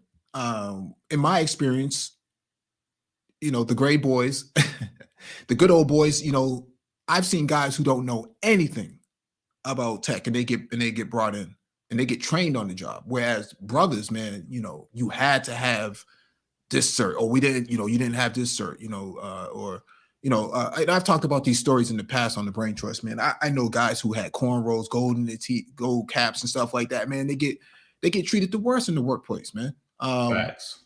One guy dropped a laptop that was supposed to be decommissioned. Okay. This laptop was of no use to anybody. He dropped it off of a what they call those a trolley, whatever the push cart is, the push cart. Yeah. Because the cable got wrapped up in the wheel or something like that.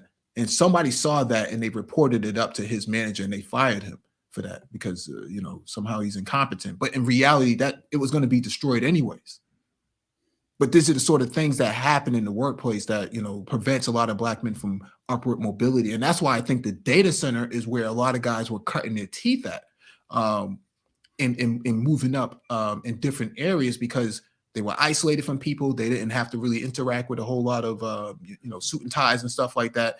They were comfortable in that area because they were kind of in this sort of ambiguous place that nobody really knew what was going on. I met a brother last year who was in our organization who he's in the data center. He's a CCNP and what do you call it? Juniper. He's a big Juniper guy. And so he had a skill set that nobody else had. They can't replace him because very few people know anything about Juniper. And when you want to fill that, that vacuum, he's your man. And he's been in that role for over 10 years. And so he cut his teeth like that in the data center. And then he kind of slowly moved his way up. Now he works remotely, but when he needs to go into the data center, he can just drive up there. It's not too far away. But the point of the matter here is he found a niche and he filled it. And company can't replace him. They can't find anybody who knows Juniper locally.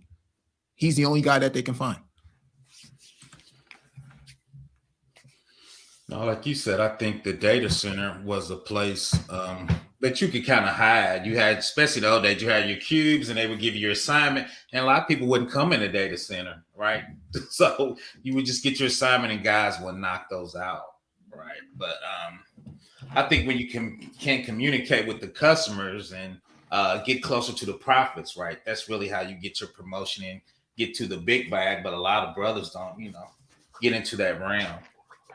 And let me say, man, like that is exactly why I'm passionate about it, right? Because I'm with you guys. I started out working from the ground up, and what is it? It's not what you know, it's who you know. Nah, for the Black individuals, it's what you knew because you ain't know nobody, right? Like you weren't in those chambers of power. You weren't in the room, right? Like the only reason that you got invited into the room is because of the what you knew and what you could do. But I genuinely think that we've got like a huge opportunity coming up because there will be now, after about 20 years and a lot of these services getting built up as being like foundational, there's going to be a huge opportunity for a bunch of individuals that are like us to get put into those positions where we can bring in other individuals like us. And so my whole thing is like, how do you, because there are 1,000 different things that are available and 1,000 different ways to get into it. It's very complicated. So I think what I'm getting out of it so far is direct people to try to figure out what their ultimate target is going to be first. What do you want to do? Do you want to work in cybersecurity? Do you want to work, some facet on the cloud? Do you want to work? What is it that you ultimately want to do? And then start building a foundation from there for the things that will help them along the way. Because one of the things that I think is a truism as well is that, like, whatever it is you pick to do, reality is going to have a lot more available or a lot more happening than you can anticipate, right? Because Mhm. there's a bunch of stuff going on in the world. So there are probably going to be opportunities for cats to make. It's personally happened to me where, like, there were opportunities to be like, oh, well, would you like to head this project? Or somebody else offered me a job for like double what I was making. And you're not going to be like, oh, no, thank you. Because when I started out, I wanted to be you know, a cloud engineer. So when you say that you think I would be a good fit for this PM position, I'm just going to turn you down flat because it's not what I wanted originally. Hell no, you're going to go and get that money, right? Or a lot of people would. So, but like what I'm found is that still, if you build these foundational skills, one of them, in my opinion, is bash your terminal, right? Like, I mean, because it's across so many things and it's so Facts. foundational, and there's so many people that are weak in it, and you can separate yourself from other individuals like greatly, very quickly. And yeah, no, it's no, the good old boys ain't gonna hand us no favors. Period, point blank. We know that's gonna happen.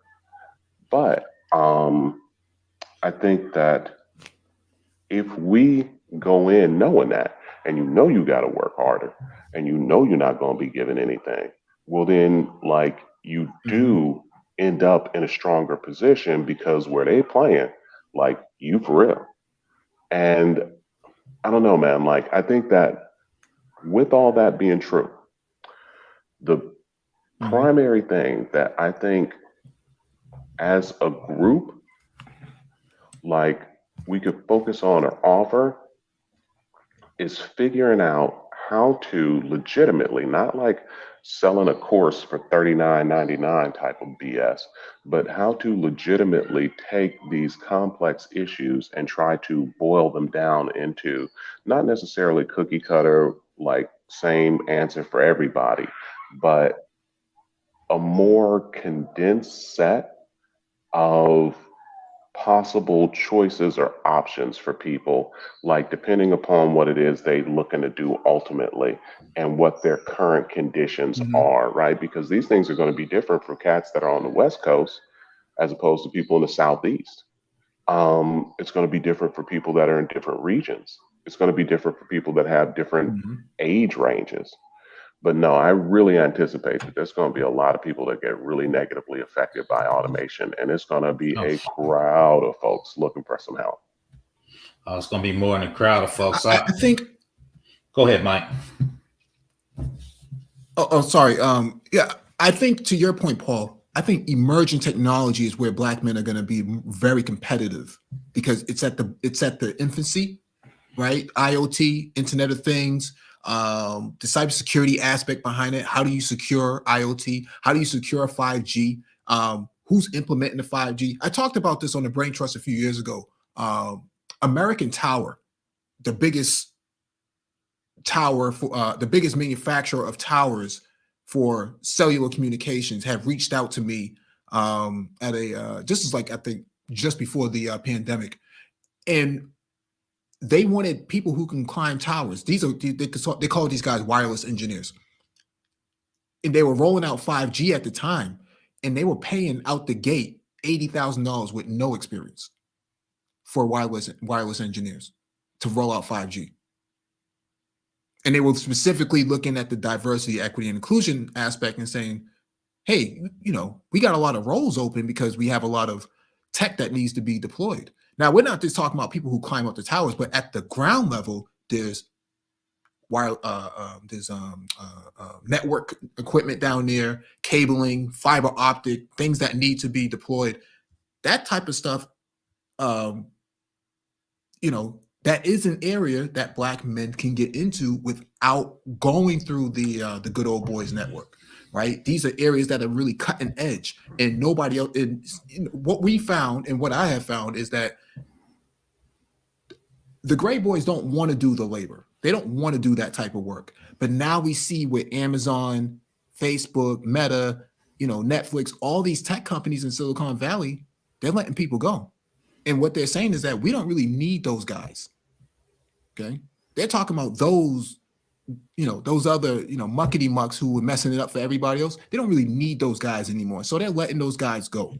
And I think that this is, like you said, Paul, this is it's going to come to a point. And I think now is that point, 2023, 2024, where you're going to start to see Black men start to really emerge at the emerging technology side of implementation, design, and deployment for a lot of these new tech ventures that's coming out, because it needs to go. It's a part of the roadmap. Verizon, AT&T. Actually, I just got contacted by AT&T earlier before going live. They're looking for network engineers, network analysts, and stuff like that. They require Network Plus. You should take these things seriously. If you listen to the replay, or if you listen to it right now, you should take these things seriously. Network Plus, CCNA, A+, even the Google IT cert. What Google does with that IT cert program, that the certificate that they have, it actually goes into one of their databases that other companies look at in order to find candidates. And so they kind of match up, people who got the cert with other prospecting vendors and other companies that are looking to hire. So go ahead, Prof. I guess my thing is, and I'm just going to throw this out to the panel, is it seems, how do you get young Black men motivated to get into tech? We still in the movies getting beat up. We still not getting the girls. We still not flashy. And we talked about this. I get depressed sometimes. I go into other channels with 1,500 people. I'm just going to generally say talking about nonsense, right? So how do you activate people to get into tech, right? So that's I guess one of my statements. And two, especially when you start talking about cutting edge, I would love to see us, but the only AI person I know is engineering cannabis. And I'm the oldest on the panel. Hell, I'm 53. So I mean, when you talk, especially when you talk about AI, machine learning, though 5G, I've been studying a little bit on AWS. You very rarely see people of color, no less Black men. So what do y'all think of, how do you get people activated to get more people into tech? Well, Professor, I'd say even my whole point of being up here is trying to speak to that. And I think the point I was making is ultimately there's still this lack of understanding of what these roles are. If I said to the average person, what's the difference between a cloud engineer versus a network administrator? I don't think most people could answer that who aren't in that field. Now, the immediate step is to go Google and look up what is a network administrator, what is a cloud engineer, and you can go from there. But think about something. If we said, hey, do you want to work in healthcare? Yeah, I do. What do you want to do? I want to be a dentist. I want to be a plastic surgeon. We immediately know what those jobs are and what more or less kind of what the general work that's associated with those tasks. Again, if I'm saying what's a cloud engineer, what does a cloud engineer do? I don't even know that. I have a vague idea, but there's still this fog around a lot of these titles and what they entail. Is that on the engineering side? Well, there's engineering in the word, so I'm presuming yes. But what am I doing in my day-to-day functions in that role? Is it more coding based? Is it more et cetera, et cetera? We still need to break through those barriers. Let me see if I can answer that. Understand that. Go ahead, Mike. Yeah, let me see if I can answer that, because the way government defines a role is different than how Amazon and Microsoft and some of these other private companies. I'm sorry, there's a lot of noise in the background. Sorry about that. It's going to be different. Yeah, it's going to be different all across the board. What Microsoft used to consider an engineer, they now call it an expert, right? What AWS considers an engineer might be different at Cisco. You understand what I'm saying? Different organizations use their titles differently because the responsibilities are going to be different per organization, even within an organization. Let's go broader. Sales engineer. Let's go broader. If I say networking versus cybersecurity, what's I don't know the difference again with that. Is networking a function within cybersecurity, or is that something totally outside of cybersecurity? And I know cybersecurity is extremely broad. That's an extremely broad term. Well, networking is a function within the IT organization. Okay. Cybersecurity is a separate function from networking. Now you have network security people, but you don't have necessarily, their roles are different, right? A network security person only focuses on firewalls, IDSs, IPSs, and maybe a couple of other DLP functions or something like that. A cybersecurity person is more or less looking at interoperability between functions of the organization itself from a security standpoint, right? And then you start taking into consideration, a GRC person doesn't necessarily, they work in the information security, but information security and cybersecurity are different. Network security is going to be different, even though some of the there's some overlap there. It's never one for one within the industry. It's never one for one. For example, we have risk analysts, but some of the roles that some of the responsibilities that they have do fall in line with cybersecurity, but they're not considered cybersecurity because if you start using that title, then you have to pay them as such, and they don't want to pay them for that. So titling, it's all ambiguous in this country. It's really ambiguous. In Europe, it's different. Europe is pretty standardized. In Asia, it's pretty standardized what an engineer is. You know what an engineer is, and you can't call yourself an engineer unless you've come up through those ranks. Yeah.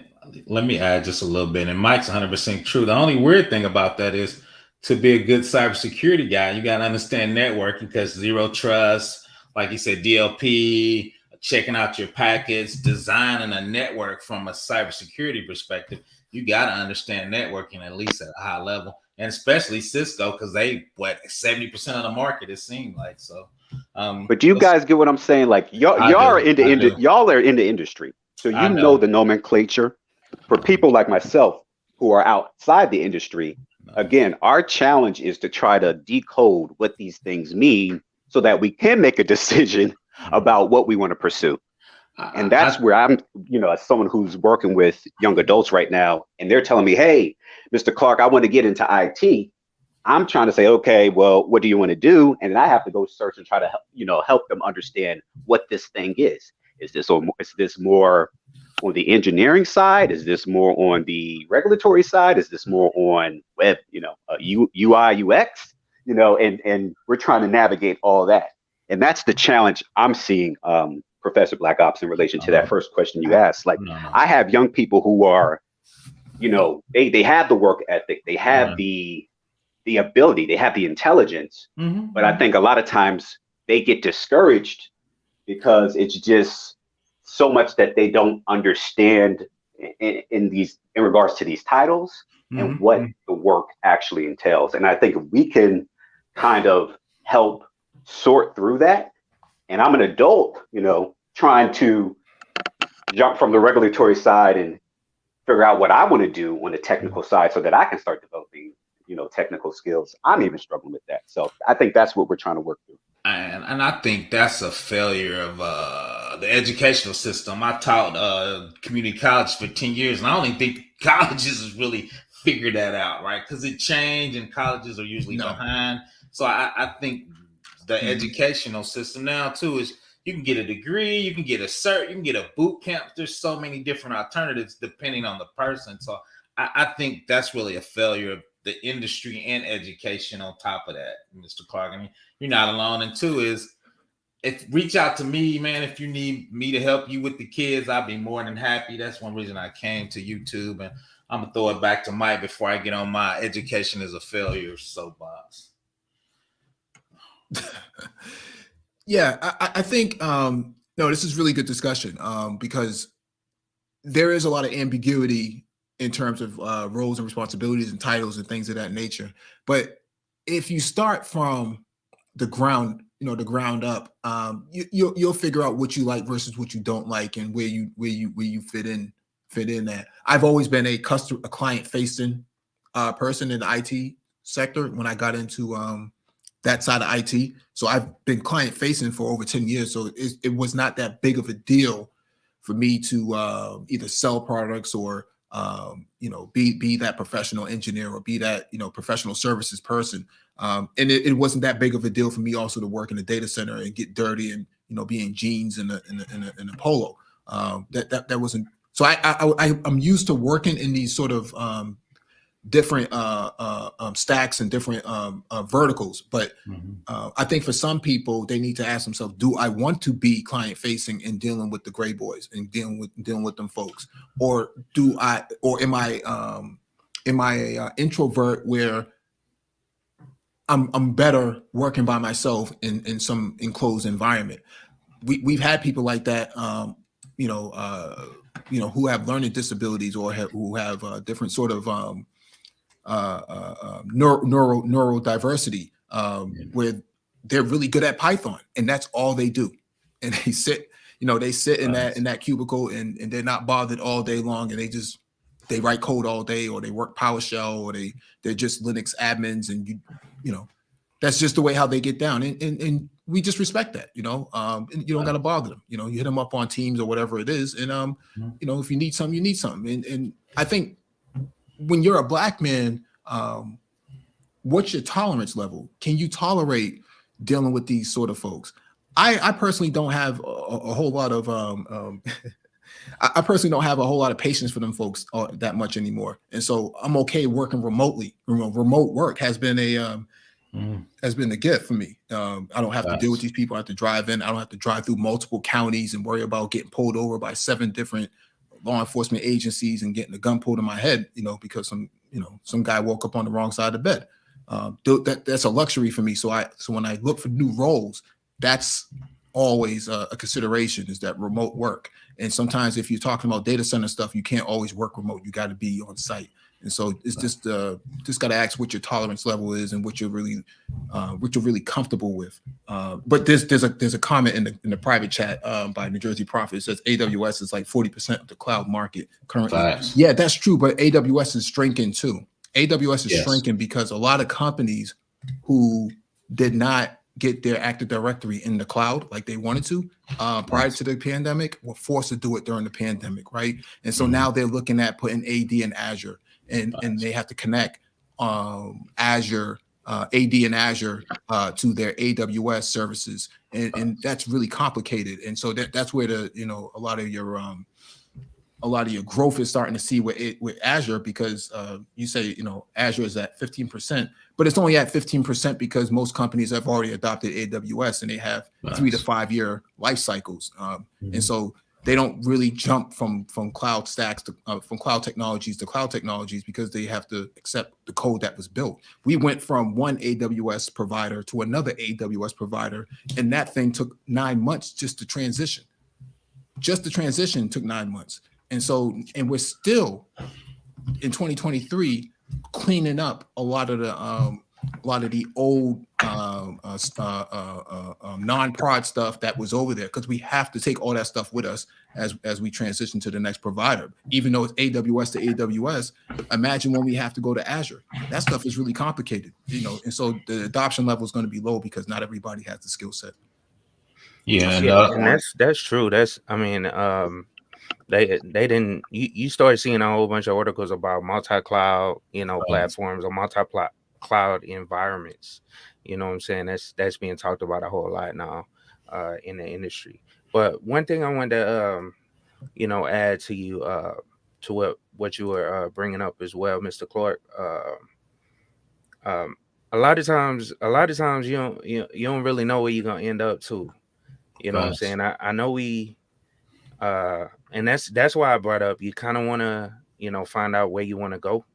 And I'm speaking, to the people you're mentoring or the kids or whatever. You kind of want to figure out where you want to go and follow that path if you can, but you may not end up at that position. And I always, kind of bring up my background, and Mike has talked about his background. He ended up somewhere else. I started out trying to go the whole networking route. That's why I have networking plus certification. and I was finna take the CCNA, but I realized while starting out in those positions that I really did not like Cisco equipment or networking or managing, firewall picks, firewalls, and all that stuff. I was more, a systems guy, and so I kind of went that route. You know what I'm saying? So it changes, it's fluid. You know what I'm saying? Then new positions come out there. Like, for instance, people are talking about Splunk now. And so if you got, certain background in certain areas, you can start diverting to that training to get into Splunk, because that's something that's emerging in the industry in a lot of places. So it's really hard to just lay it out. Okay, this is what you need to do in order to be this, because it is fluid, it changes, and it's different ways. It's just all over the place, to be honest. Yeah, because like you said, I actually started as a programmer, and they liked me, and cybersecurity got hot, and it's called the Purple Team. It's called Application Security. That's where I started, and it just kind of branched out. Then the next thing I know, I was in GRC, and then I was a manager over a web application team. So, because people are going to promote you when they see your talent. So sometimes, and once again, all those skills stack on top of each other as you learn them, right? So they're not used, right? So, like I said, you get the skills. Sometimes you get promoted, and two is, do you want to go into management? That's something where I think I made a mistake, where I just hated management. My first team was good. My second team was horrible. Shout out to Mike. I had some young white guys. They wouldn't listen to me. They wouldn't around me, and I just turned me off to management, man. Which I think it was a mistake when I look back on it. So once again, what you want to be, and you got to be open to movement and promotions, and just figure out what you want to do. And sometimes you're going to decline promotions, and sometimes you're going to take it. So. Mike, I see somebody else is trying to get up, so I'll get off the paddle. But I just want to thank you all again for this. This has been extremely helpful, and it's definitely cleared up how I'm thinking about things, for sure. It cleared up the picture a little bit for me. So reach out to me if you need anything else. ProfessorBlackOps@gmail.com. Just reach out, man. I'm here. I work for Keep It Techie. I work for Mike. I work for a lot of people on the YouTube. So absolutely. I'm subscribed to all y'all channels. Reach out to me, man. I'll help you whenever I can. Hey, Clark, real quick question, Clark. Yes. Are you CGEIT? No, I'm not. Certified governance, no. IT? Mm-mm. No. Okay. No, I'm on the financial regulatory. I should have cleared it up. I'm not doing IT regulatory work. I'm doing the financial regulatory work for the fintech. Are you I was just going to say that. I apologize. I got a commitment. I got to go as well. I'm going to clear up a space, but no, I think this is like one of the most powerful and useful conversations that I've seen. I'm out, guys. All right, y'all. Peace. Peace. Hey, thanks for stopping by, Paul. Thanks for stopping by, Clark. Oh, absolutely, man. Again, I'll Mike, your email is, where could I find your email? I'll put it in the chat. Okay, and then Professor Black Ops, I got you, and then Keep It Techie is your email on your YouTube community page or description page? It is, but it's keepitechie@gmail.com. Got it. Yeah. All right. Thank you again, gentlemen. You're welcome. No problem. Appreciate it. Absolutely.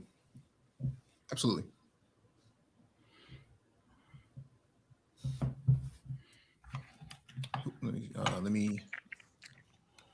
Hey everybody, Add him. It's been a while. And hey, what's going on, bro?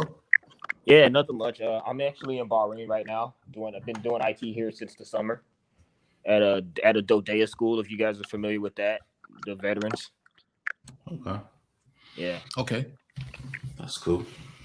So one thing I've learned about IT, at least from my perspective, some of the best people aren't the most technically sound.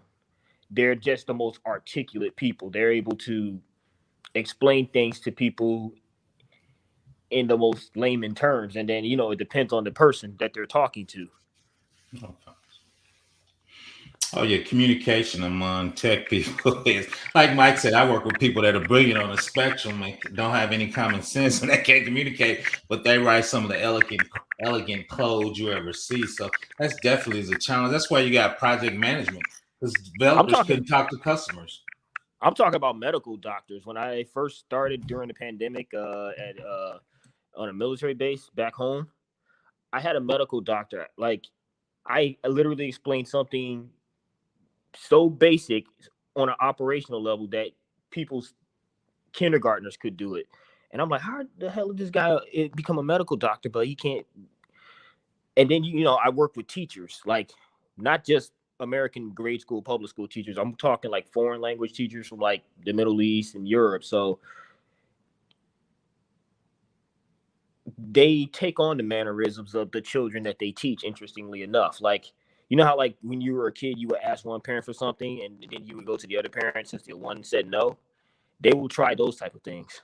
Like I'm in charge of just making sure the devices work and are operational. I don't do any like when they need to be fit, like when they need like if somebody has to come on the base to like repair them or if they're waiting on warranty to be switched out. I kept them in my office and then I had a guy come up here. I had a guy come into the office, right? He's one of the French teachers. He's like, hey, and his wife is a teacher also. He's like, hey, my wife is gone, but she'll be back soon. I'm here to pick up her computer. And I'm like, that's actually the supply's job to supply her the computers. I don't supply the computers. She's like, well, what about these? I'm like, you know, I had to break it down to him per policy. And I'm like, wait a minute. I know the guy that I replaced wouldn't have done this. So again, it's like they'll do certain things to try and test you. And you would think people in their 40s and 50s wouldn't do this shit. They the worst because that's incorrect, young man. The reason why is they they think they justified, man. They think they got tenure or something, man. The old people are the worst.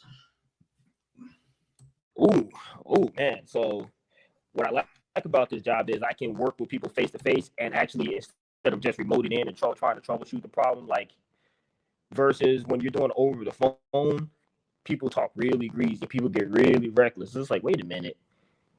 We're in the same parking lot, you know, but you know, you can't say that type of shit. But it's easy. I like working face to face and, you know, helping people that way. But from what I've gathered about IT, it's more so being able to articulate or tell people what the problem is in a language that they understand. And I still find myself using techie jargon, and then people not liking the answer, and it's like, you know what, I'll go to somebody else, and they'll tell them the same thing. You know, we call that shopping for answers where I work at. People do that all the time, man. They shopping for the answer they want. So. Oh, I had one at a sitcom where this dude was like he lost some like credentials to like modify some PDF documents, right? To redact PDF documents, and he had to renew them, but he had something that was classified that could not wait. But it's like me expediting the process is out of my hands, and I don't know the other departments to forward you to them. You're already in a waiting line to do that. So, you know, he tried to bully me over the phone, and the supervisor didn't feel like answering and all that other shit. So I made the mistake of giving him like not personal, but like other, you know, instant messaging contact information so he can continue. And just they pester you when they know when you go too far. They pester you when you go above and beyond at times to, you know, assure them that it's not the end of the world, and you let them know that you can talk to them. And then it's like some people don't really have a problem. Subconsciously, they're just contacting you just to talk to somebody. Hey, Shadows, I noticed on LinkedIn you got a new certification. What certification did you get? Me? Yeah. I didn't get any other new ones. Yeah, I think you got a certification last year. No, I got it like okay. Yeah, I did. I'm actually renewing the Security Plus certification, but I think I'm gonna buckle down to like actually try and focus on other certifications. Like, not trying to make any excuses. I worked at one command and then another one, and then summer of 2021, I worked on a Surtash ship in Japan. So Okay. yeah, I just Okay. picked up a few things, different systems. The DoD really uses the oldest shit in the world, in my opinion. Yep, that's what I said earlier. You know, not every institution doesn't have bleeding edge technology. You're going to deal with some institutions that are like an aircraft carrier to do a U-turn. They just take a long time to adopt technologies. But I think, you know, in terms of upgrading your Security Plus, I would probably go to the CASP Plus, CASP Plus, because then that, in your opinion, you know, that's a major step up. CASP Plus, okay. Well, yeah, other... that's like the highest level of I think there's like level 3 for DoD. Yep, it is. Okay, because I was thinking about after I renew my Security Plus, working on my certified ethical hacker or something like that. Like, what would you? Yep. No, Mike is right. Where do you see like the SOC analyst field, or where do you see like because the thing I've learned about my certification, 80 to 90% of the stuff that I do on a daily basis has nothing to do with everything that I had to memorize, all the points I had to know on the certification itself. Most of the stuff most of the DoD 8570 stuff had nothing to do with what you're doing on a daily basis. Facts. Yeah, and that's true. It bees like that. Yeah, facts. Say that. Yeah, that's the way it is. Like for instance, Mugen, I'm a database administrator. I don't do anything with security other than, you know, basic just configurations of the SQL servers in any way. But yeah, I don't deal with Splunk. I don't deal with any of these cybersecurity roles, the SOC analyst roles or whatever. I do straight database administration work, which is almost like systems administration work. And Security Plus, you just need it for that requirement, that 8570 requirement. Facts. Yeah, and CAS will get you. That's one thing I was going to add before you ask that question. But CAS will get you in higher doors in the DoD. With the security clearance you have now, if you get CAS, I remember, you know, meeting a lot of people with that cert, and they work in some buildings that, you know, people don't even know about. You know what I'm saying? What's your clearance? I'm still at a regular secret, honestly. Okay, I had a knack. Mine was lower than yours, and I was in production systems, and I was actually doing level 3 work, and I only had like a level 2. But no, that because anything in which keep it tech, you know, anything, especially in the DoD, you need a security clearance. So, and now they take forever to get. So that's definitely gonna put you ahead of a lot of people. Hey, Mike, do you still make PCs?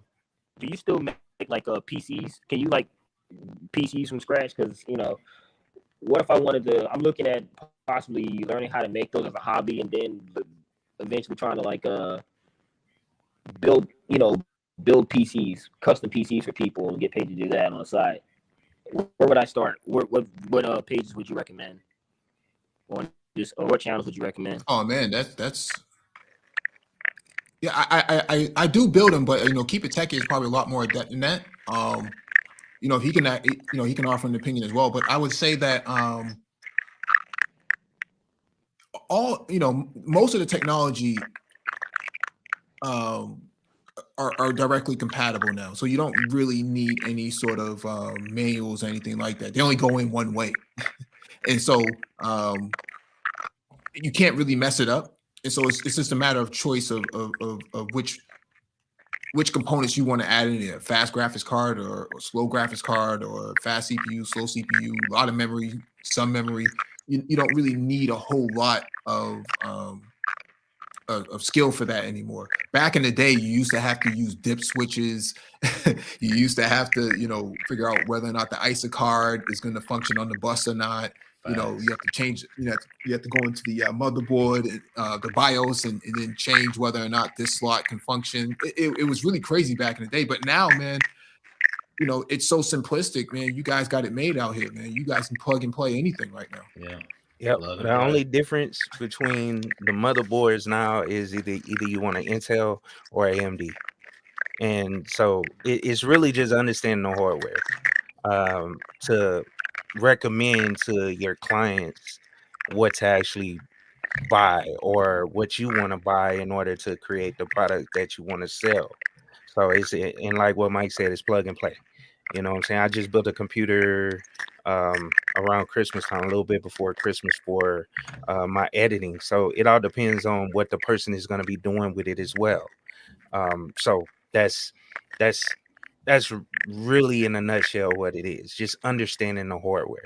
Yeah, but shout out to those dudes. I'm old and lazy, man. I just go out to and just pick the parts I want, and they'll send them together for me. So, I got like one more question. What you call Alienware. facts. I got like one more question before I head out.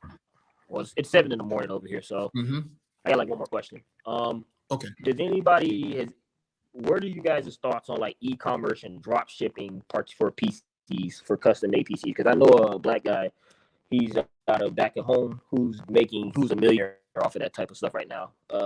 But he's managed multiple businesses before. But what would you guys recommend for that?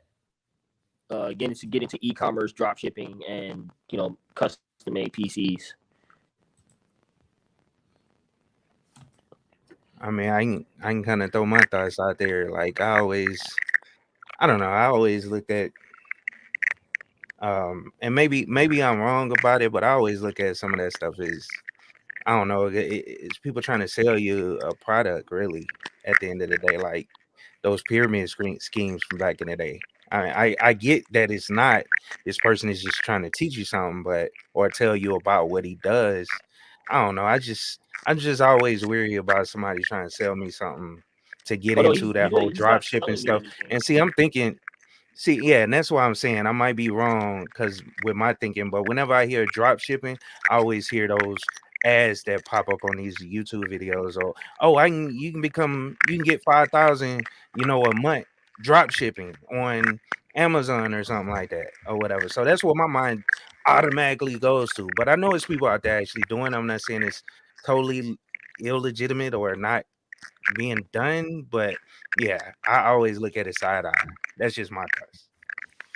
Oh, well, I'm not discouraging from doing it. I don't want to discourage you from doing it. So, I mean, do your research. I'm looking at That's my other thought. avenues. Like I'm looking at other avenues as possible. I'm even looking at maybe Just do your how to fly research. drone to get a UAV pilot license and all that other stuff, because there are a lot of UAV jobs popping up. Yeah, just do your research, bro. With that stuff, I can't really give you any advice on it. Yeah, I don't have anything on that for you, man. All right, it's great seeing you guys again. I hope you guys do more of these tech streams. We need these in black spaces, honestly. This is my YouTube channel. If you want to see my face or want to see a video of me, I have a few. Nothing special, nothing. Just some mostly rants and martial arts stuff. But follow me on this one. This will be my main one, if you want. Yeah, drop it. We'll follow. All right, have a good one, bro. Peace. Drop it. We'll follow you. Yep.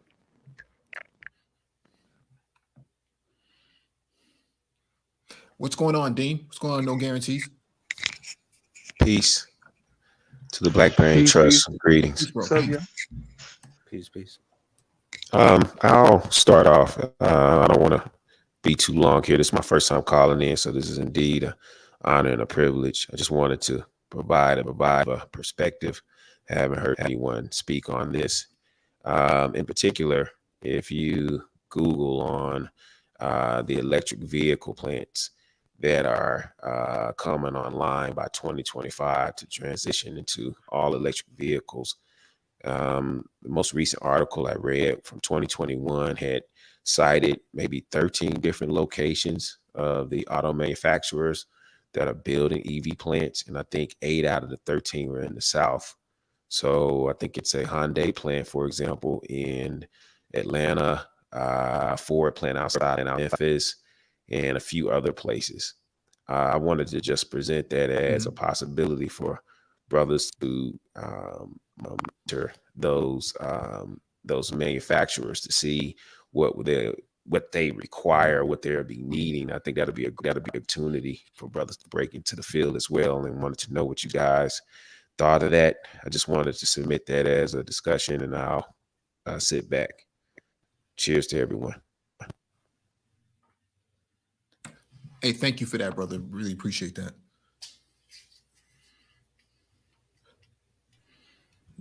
You're welcome. No guarantees. You got anything on this?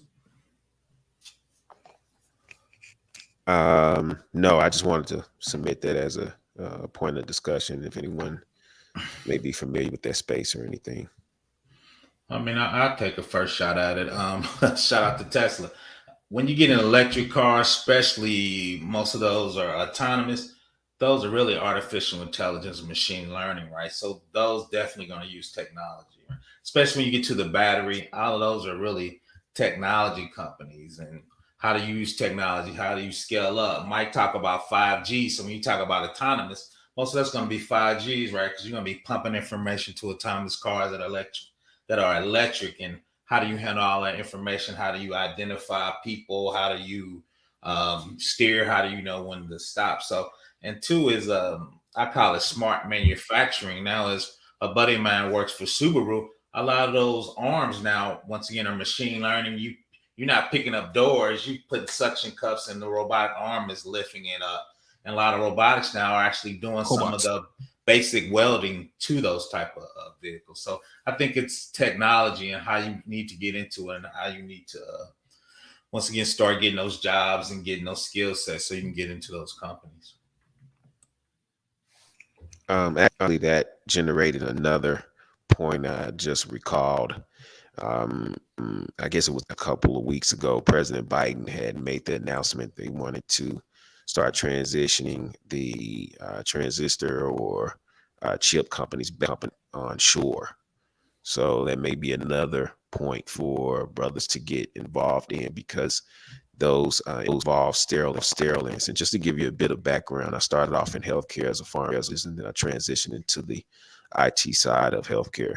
And in those sterile environments, they need to have these that are allowed to or transitioned into exchanging air so many times per minute in order to keep the environment sterile, so that those microchips can be created in that sterile environment for optimal performance and things of that nature. So if anyone's there, so let me speak to that real quick. Sure. Let me just speak to that real quick, because I've heard other people talk about the Chips and Science Act bringing back these manufacturing jobs. Those jobs that are coming for TSMC and some of these other Intel factories and whatnot, those jobs are Micron too. They already picked those people out of college. They already have a relationship with the institutions, the academic institutions that they want to pull talent from, and then they kind of do their internships, and then they kind of bring those people on. Those are not jobs that Black people, can just walk into and then you apply. That's just not how it works in that part of the industry. Because I used to work for AMD, so I kind of know how the process works, and so they already know what kind of talent they're going to go get prior to that building being built in Arizona, the new Intel fab, the TSMC fab, those buildings, the infrastructure that they're putting up now, they already found the talent for that stuff a year and a half ago. And so what they're doing now is they're in Taiwan right now training. I wish Paul was still on. He probably could speak more to that, but they're in Taiwan already training, so that when those buildings come online, those people go to work immediately. And so I think sometimes we see some of the policies get pushed through, like the Chips and Science Act, and I'm not even against it, but I understand that there are certain players that's already involved that already made those decisions as to what's going to go down and how it's going to go down. And for them, they've already made their decisions as to who's going to get hired and who's not. Now, the other aspect is Intel, Apple, they now have new relationships with the HBCUs. And so they're picking talent from those HBCUs already.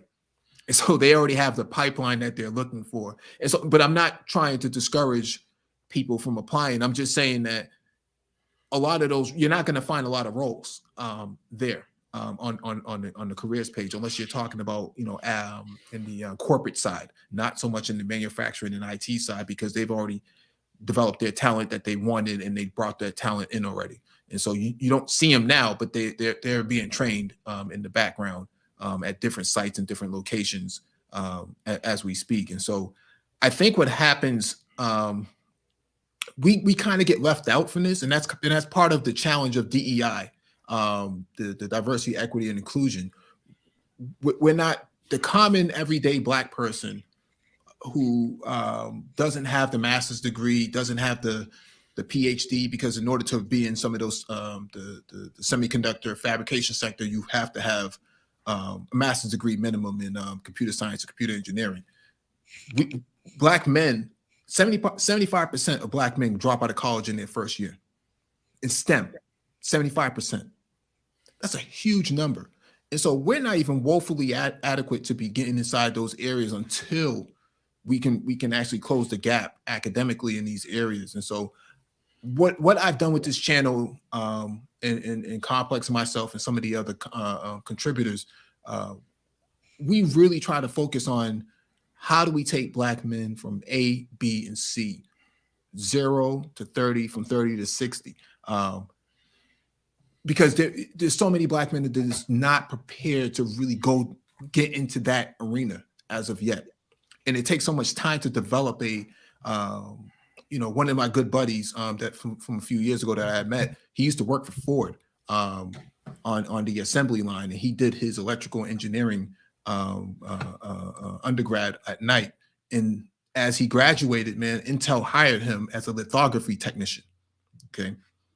He makes way more money at Intel now than what he did before, but he has the Ford background for manufacturing, and then he has the electrical engineering degree, I think from like University of Michigan or something like that. And Ford paid for it, but he ended up at Intel. And this is the sort of thing that we somewhat don't understand collectively in our community, because we think that if the company exists, we can just apply. That's not necessarily how it works. And I don't really want Black men to walk away sometimes from our channel and think that, well, if I just go get a certification, I'll be able to apply. That's unfortunately, that's just not how it works. True. You brought up a great point as well, and I'll iterate it by saying, of course, the education piece for Black men definitely is in dire straits, but acquiring the education is just not enough. You have to have a diverse education. I am of the philosophy that I wouldn't suggest those that go to college to specialize. So for example, if you go to school for computer science, also do a minor, for example, in accounting or philosophy. I'm throwing philosophy out there just to give the example. Well, hey, just in case 15 years later, you decide, okay, you have other skill sets you would like to implement or to flourish in, you already have that training, or you already have that education that allow you to pivot, so you're not pigeonholed. So thanks for allowing me to come up. Appreciate you guys. Peace, blessings in the new year. Catch you on the next one. And I'm gonna drop back. Peace. Hey, thanks for coming up, bro. Thanks for having me. Yes, sir. Dion, you have anything you want to put on this? Yeah, what's going on, fellas? I want to say I definitely second what he just said, ending off right there about just staying versatile with everything. I definitely went into school at WGU to get my bachelor's in IT management, because I figured that I was gonna go for computer science or like networking, but once I got an internship with AWS, I was like, oh, they're gonna teach you everything like while you're there, and like loading up with them, depending on what programs you go through. If you go through their like apprenticeships and internships, but definitely having a business mind and seeing how the business moves, things like that is definitely in our favor to do so. So I really appreciate what you're saying about that. And when y'all were speaking towards earlier about, I forget what gentleman was saying it, about just learning the words and the ways of the technology field and what you want to get into. I was saying I definitely learned all that listening to you guys chat and going back in the playlist and stuff like that. So I recommend that to anybody when they start to talk to me about wanting to get into the field and everything like that and trying to figure out what they want to do. So everything you all are doing here is definitely helpful. Like when I first joined this channel, I was watching everything y'all talking about, the blockchain stuff, the cloud stuff. Like I was completely new, and now I'm an associate DevOps engineer at this startup right now. But it all came from just watching all y'all videos. Awesome. I just want to say, definitely appreciate y'all, man. Congrats. That's good to hear, man. Go ahead. I'm sorry. No, I was just saying congrats on my part. Back to Mike. Oh, and to what TJ's saying, No, right go right here, ahead, Dion. Please finish. the thoughts on hands-on labs, the pros and cons of it. I don't know what exact context you're speaking in of it, if it's for like certifications or just for anything involved in job. I would say every day, like, and even with people that are my senior, they're always doing hands-on labs. They're always just training and learning new technology, or even sharpening up on things they already know to make sure like they'll be able to tackle customer tasks from different angles. So I think I'll never see a con in doing hands-on labs. So. Thanks. Yeah, I second what you're saying. I came up through hands-on labs. We didn't have virtualization back in the day. I mean, and if you wanted it, it was expensive. And so it was cheaper to go on eBay and get a rack with a Cisco 2600 switch and router, bundle pack with a with a couple of Windows servers, couple of desktops, loaded up with Windows Server 2003, or your choice, your flavor of the month for Linux. I think that for me, I'm comfortable with that because I've always been a hands-on person. So virtualization, virtual labs and stuff like that, I think that's good too if you're like pressed for space. But if you have the space and you have the wherewithal to, for hands-on, I'm always, that's always going to be my go-to, is the hands-on. Yeah, nah, I second that. You know what I'm saying? It's great to have a home lab. You know what I'm saying? Something you can put your hands on, move cables around, move hardware around, reconfigure hardware, as well as, the virtual stuff as well is a good practice as well. Which I mostly push the virtual side, but yeah, definitely set up a home lab, you know what I'm saying? And I think Professor Black Ops or Mike, one of y'all said it earlier, you can set up one of these free accounts, AWS, Azure, all these different cloud platforms and they have a whole bunch of training scenarios that you can, hop into and learn how to use this technology. It's free at your fingertips. All you got to do is, give up an email address and you get to go, and maybe a telephone number, and you get to go. You log into it, spin up some virtual machines, set up, some systems, install software on them, create web servers, whatever, and get your train on. Yeah, absolutely, man. Even if money is tight, like for real, you can get like the ACG, the Cloud Guru subscription annually. When I was first starting, I split it up with my boy. We went half and half on it. Both had to log in. And just doing certification study, they got the sandbox environments where you can spin up a whole AWS account. You don't got to worry about leaving servers on by accident and getting charged an enormous bill. So there's definitely ways to get to it. You just got to really want to go ahead and do it. Yeah, because like you said, I do most of my stuff virtually on AWS. So like you said, I got my account and I'm over the free part, but most of the labs I do, it's not gonna cost more than $3 or $4 because you build it. As soon as you build it and you validate it, just tear it down and start again tomorrow. So you can really keep an eye on your costs. And if you do spot instances where if they get busy, they can take them. You get those at 90% off. So especially in AWS, you get a lot of ways to save money, man. Just stay away from their big databases can cost you, as long as you do something to cheaper databases. The databases cost anything else. I'm spinning up EC2s. And the cool thing is I do Linux, Windows, Ubuntu, Red Hat, so you can pick your version of OS so you can practice on them all.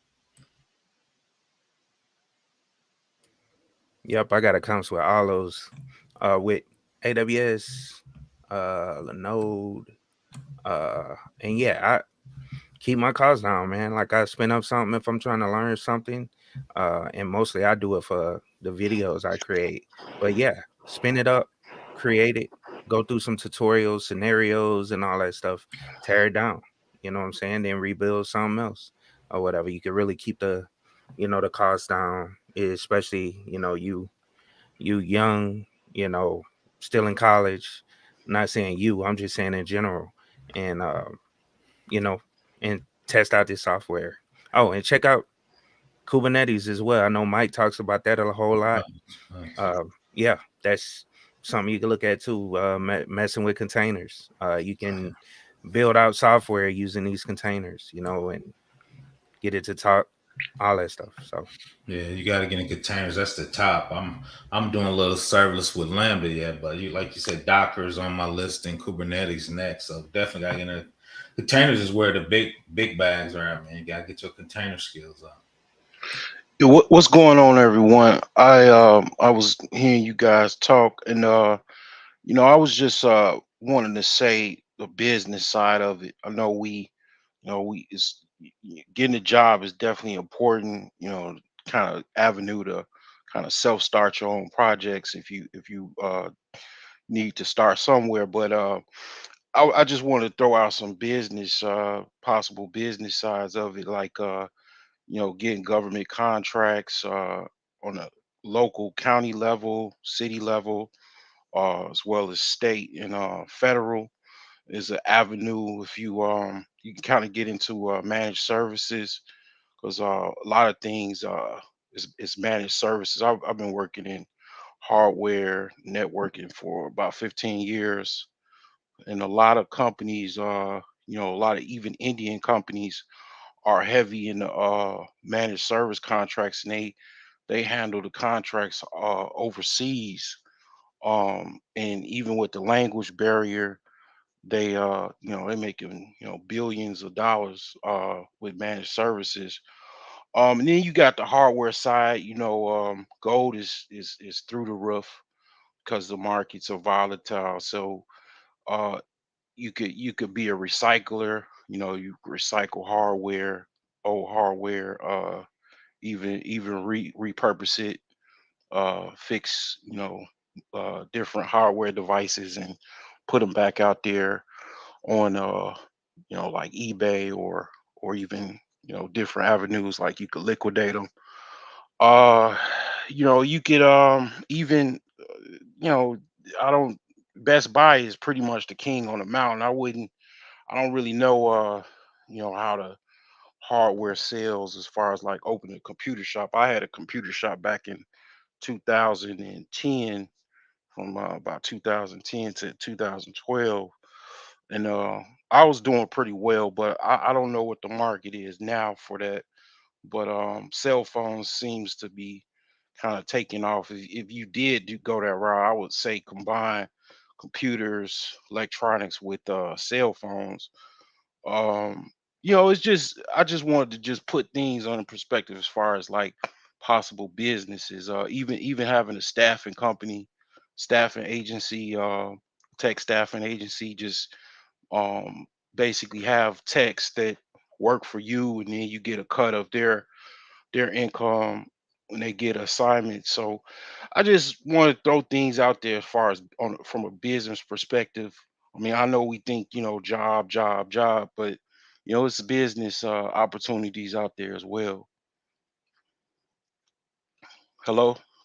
No, you Oh, absolutely right, man. oh, Oh, yeah. I was No, you okay. absolutely right, man. 'Cause I when was you saying that, frozen man, up. it's no, I always let you chop it up, bro. Because Oh, managed okay, service provider yeah, is definitely a big thing. Because even in the cloud, AWS has that. They have their partner network where you can go ahead and create your own business with them, and they source you they source you clients to work with based on like your cert level and everything like that. So that's the thing I've been looking at for a little while now. yeah, yeah. A lot of No, stuff is and you're right, yeah. because no, you're right, bro, genius, because what we're seeing now is I used to work for I used to work at PayPal. PayPal during the pandemic, they shut down a lot of offices. And so there was a lot of computer equipment. Bro, let me tell you, millions of dollars of equipment was destroyed. And it was functioning equipment. They just destroyed it. They didn't want to take it. They didn't want to house it or store it anywhere, pay for storage. They just got rid of it. And so to your point, the resale factor, the refurbishment factor, the partnership factor, all of these are business ventures that I think does open up opportunity for the entrepreneurship side, especially when you start talking about reselling these computers to nonprofits and to school systems and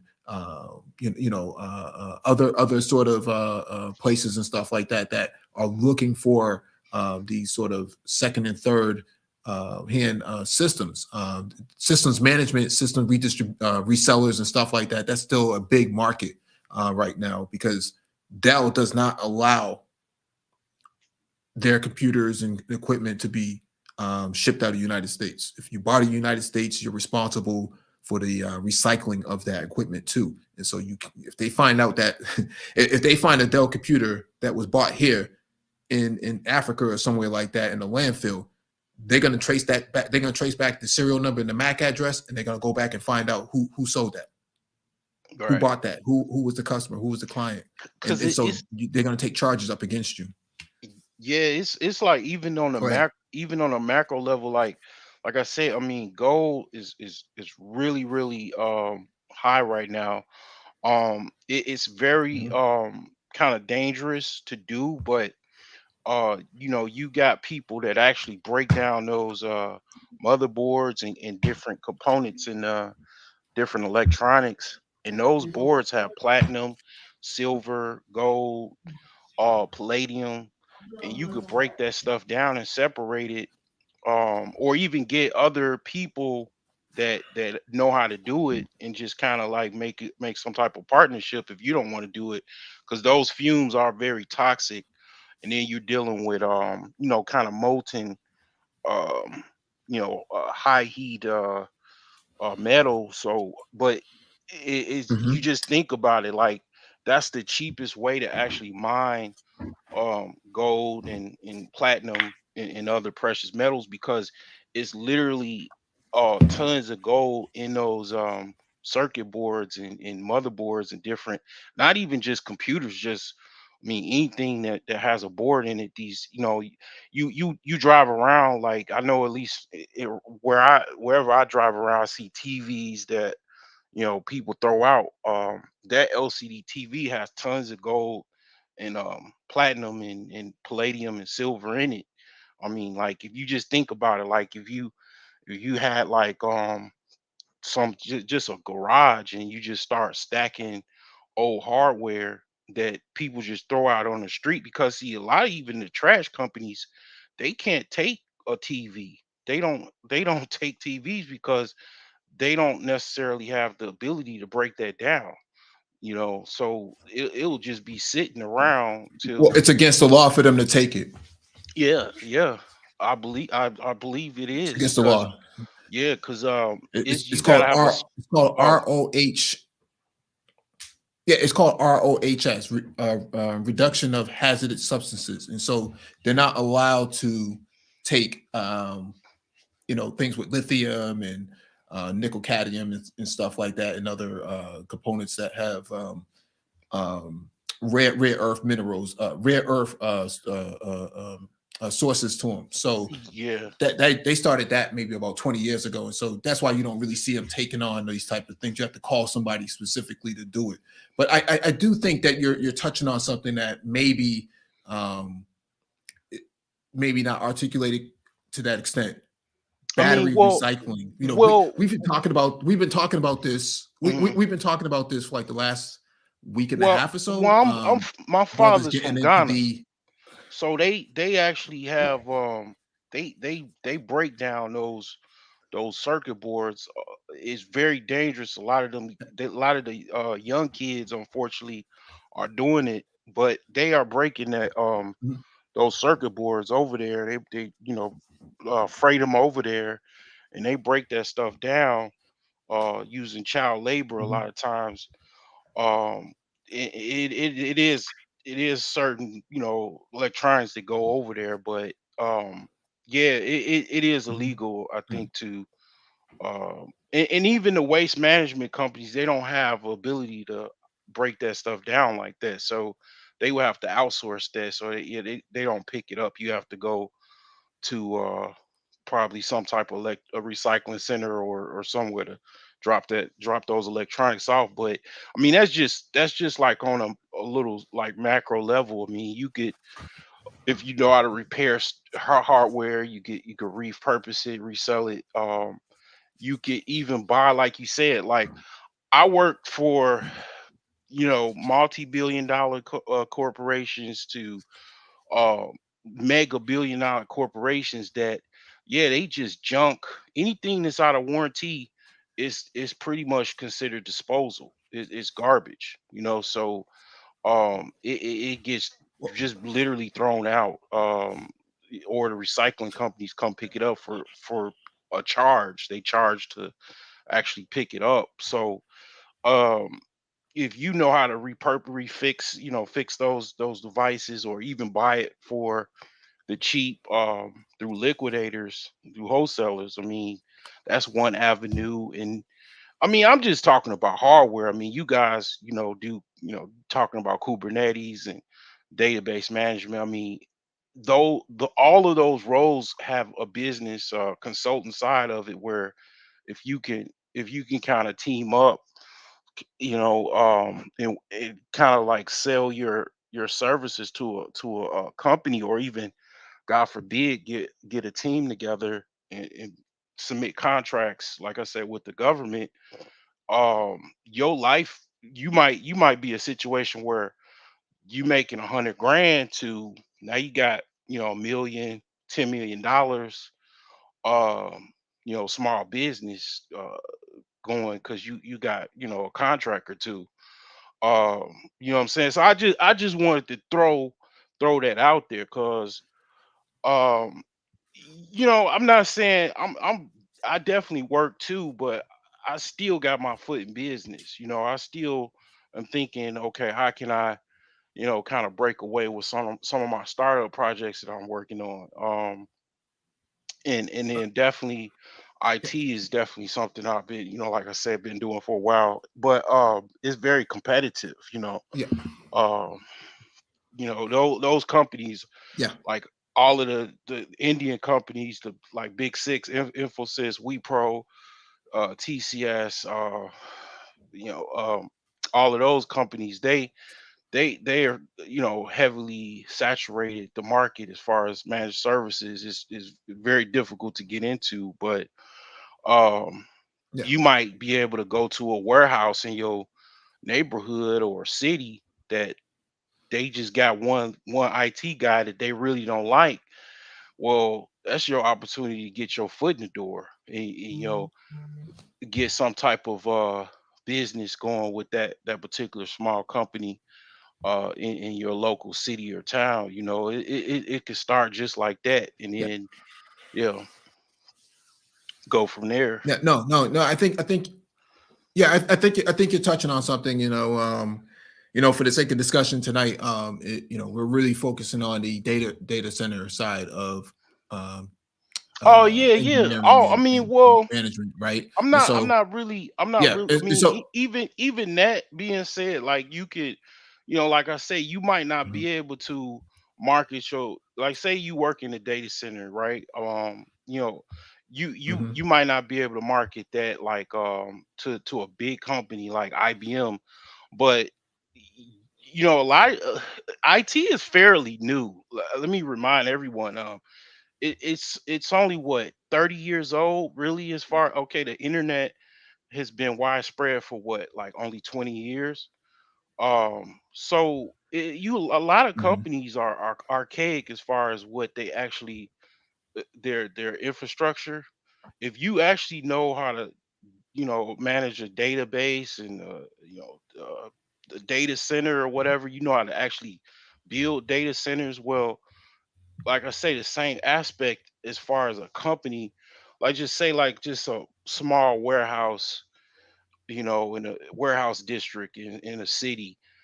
9 times out of 10, they don't even have a data center that is up to code or standard, right? Like you could just, like I say, start there, and get a contract together. Let's just say 150 grand to build a data center, a working data center for that warehouse. That's one a whole year worth of salary. You do it in like less than 30 days. You build out them a viable data center, or maybe even do some other infrastructure, because 9 times out of 10, if they don't have a working data center, they don't have their whole IT infrastructure is just kind of like piecemeal, so I just, Okay. you know what I'm Okay. saying? Like I could go, Yeah. yeah. Yeah. I just want to just put Yeah. it out We're there. gonna Yeah. close out. Yeah, we're gonna close Okay. out now. Okay. Yeah, we're gonna close out now. So I just want to, give everybody the last thoughts. We'll start with Keep It Techie, move to Prof, and then we'll go to Dion, and then we'll close out. Hey, Mark. Hey, Mike. I'm sorry. Coughing. Hey, Mike. So, nah, man, this was an awesome discussion. Definitely appreciate you, allowing people on the panel to get their thoughts or whatever. And hopefully this, helps someone that's listening. You know what I'm saying? Even, the replay or whatever. Hopefully it helps someone, like one of the guys that came up and said he, from what you and Mike, what Mike and Complex and all you guys are doing, is really helping people, and it's good to hear, people, coming up and saying that. But nah, I appreciate it, Mike. Shout out to you, Professor Black Ops, as well as everybody that came on the panel tonight. Definitely appreciate it. All right. Yeah, For sure. just like Keep It Tech, you said, thanks for having me up. And everybody see us, we're up here, we're doing it. Y'all can do it. Just got put in the work. You can do your home labs, you can do them up in the cloud. Lab is number one. You actually got to do this stuff for real, so you can actually retain it and be able to do it in real life. So once again, Mike, thanks for having me up, man. Everybody have a great year. Let's get it, man. Peace. All right. I just want to just say, like I say again, think big. Jobs are fine to start, but instead of having a job, whatever they're paying you, they're paying you for a reason. They're making probably 10 times off of your knowledge and skills that you can market to an actual business and take out the middleman. You guys have a good night. Thank you. Hey man, I Peace. appreciate you letting me come up and Dion, talk. you got And anything? that was a great conversation. I appreciate you, Mike, the whole Brain Trust. Everybody came up on the panel in the chat. And yeah, just keep working. Let's have a good year, y'all. I appreciate it. Looking forward to the next episodes as well. Absolutely. Thank you for coming up. Yes, sir.